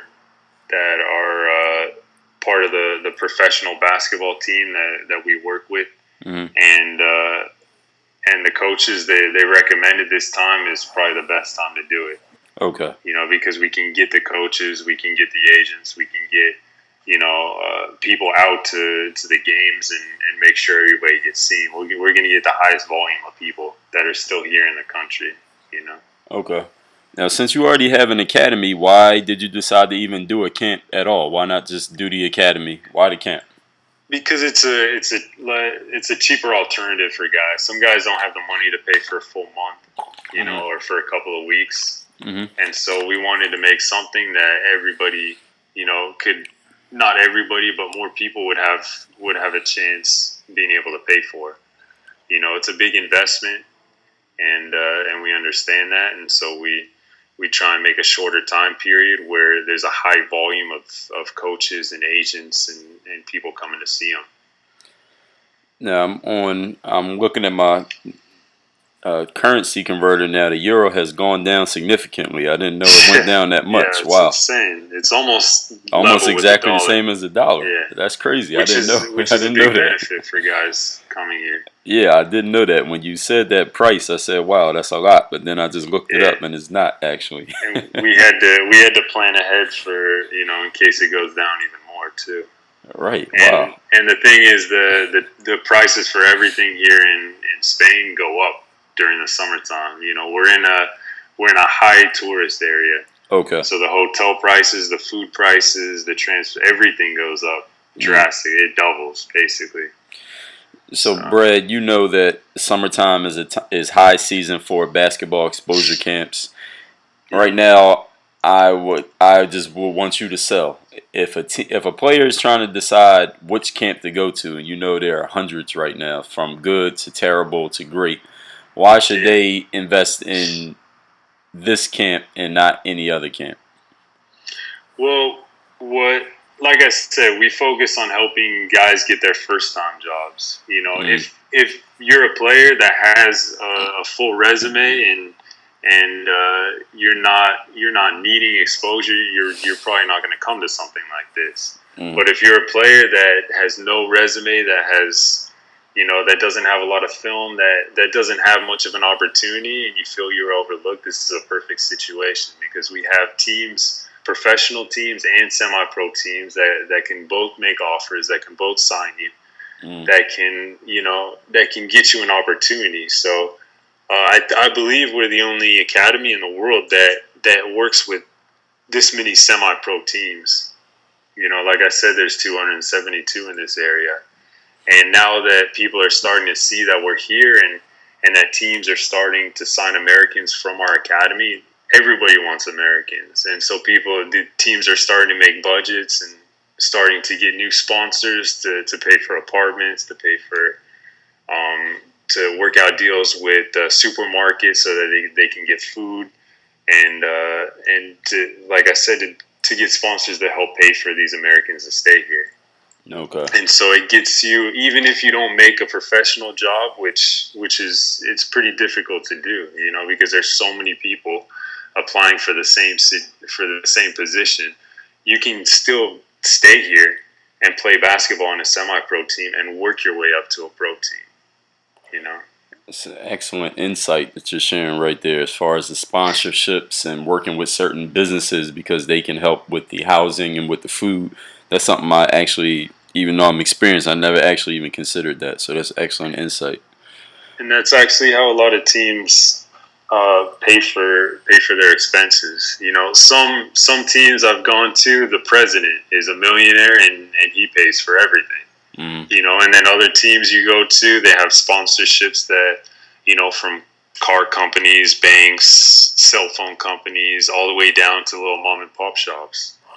And so now that people are starting to get word that there's an academy here, that they have Americans, that they can see the Americans play on their team without paying anything, that, they're starting to see all these good players, come out of this area. They want a part of it. Everybody wants an American on their team. Everybody wants somebody that dunks the basketball and, that's real athletic, that, it brings people to the gym, to having core players. And most of the teams never had them before. And now they're starting to get them. So they're, just for example, my team hasn't really had them. And now they're getting their sponsorships together so that they can take 2 next year. And they have an apartment lined up. They have a supermarket that they're talking to get food every month for the players, and they're working on getting ways to help finance to have these 2 Americans. Okay, well that's really insightful, and I hope people are really paying attention. This interview we almost 3 hours into this thing, so I hope people are paying attention to this. Now, a player, only a few questions left, Brad. I really appreciate you taking the time. Now, if a player didn't play in college or have much experience, could they still come to this camp and be successful? They could, okay. And that's a lot of the type of players that we get. A lot of the guys that have experience, they don't need this type of stuff. They have agents that work for them, and they're not willing to invest money in this type of a situation. And they get jobs on their own. What we do is we help guys that have never had a job, that have had trouble getting a job, or maybe they had a job one point in their life, but had a year and a half with no job. When you take that much time off from playing, and you have that much of a gap in your resume, it's tough to get another job. And Absolutely. So if you come here and you get seen by a team and they can see you straight up and say, okay, this guy's in shape, this guy can help me, he's right here, right now, I don't have to do anything but sign him onto my team, that gives you a real opportunity. So if a player is going to come to the camp, let's say they pay their money today and they're signed up and they're registered, what should they do to prepare for the camp? This is their first time overseas, first professional experience. How do they get ready for it? I mean, just make sure you're in shape, really. Run, shoot, lift weights, do everything you normally do to get ready for a season. You know, I made sure I was running a couple miles every other day. You know, I made sure I was running stairs. I made sure I was lifting every day. I was shooting every day. If you want to make this your life, then you have to treat it like it is your life. You know, instead of picking up a controller and playing PS2 or playing NBA 2K, just go out and do the real thing. You know, get on a court, try and find some pickup games with some good quality players that you're not going to get hurt, but you know, you got to always be playing basketball. And so we really encourage the guys to be in the best shape possible so that they can come in and make an impact in our team right away. So would you say that being in shape, like actual conditioning, is probably the number one thing that a player in general should prepare themselves with coming over there? That's the number one thing that can hurt a player, because when you're out of shape, you can look like a terrible player. You know, if you're in perfect shape, then you have everything going for you. Then you can show everything you have. But if you're in bad shape, I've seen NBA players look like garbage because they're not in good shape. Their shot's not dropping. Their legs aren't good.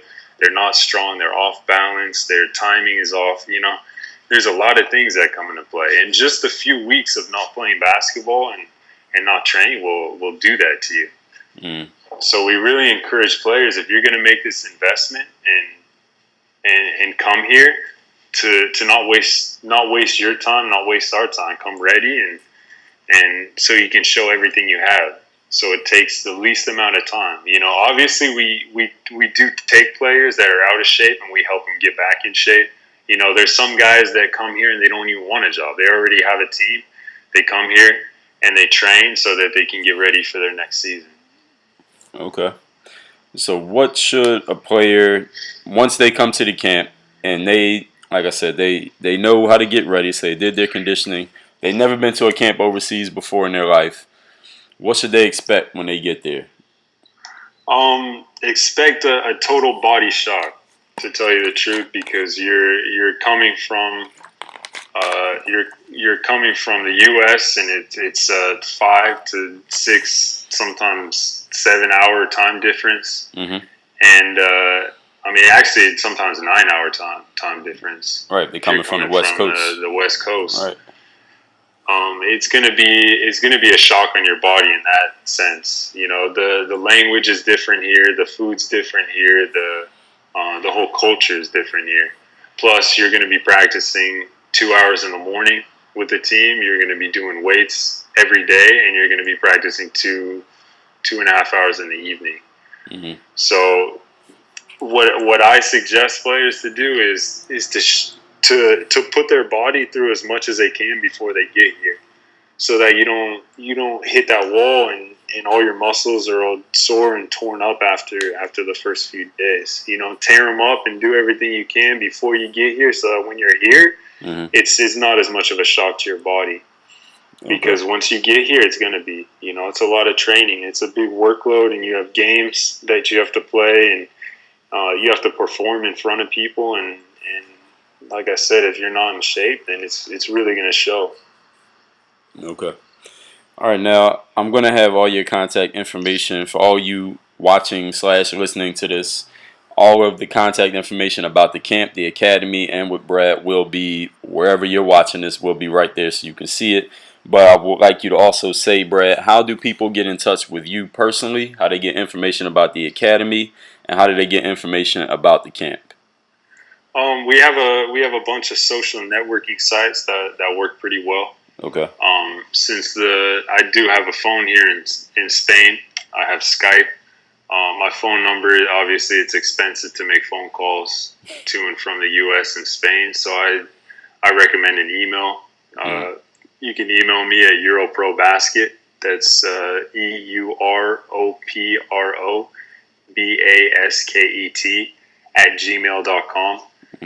And you can also get a hold of me on Facebook. Just look for my name, Brad Kanis. I got a profile on there. You can get a hold of me on that. You can get a hold of the organization also on.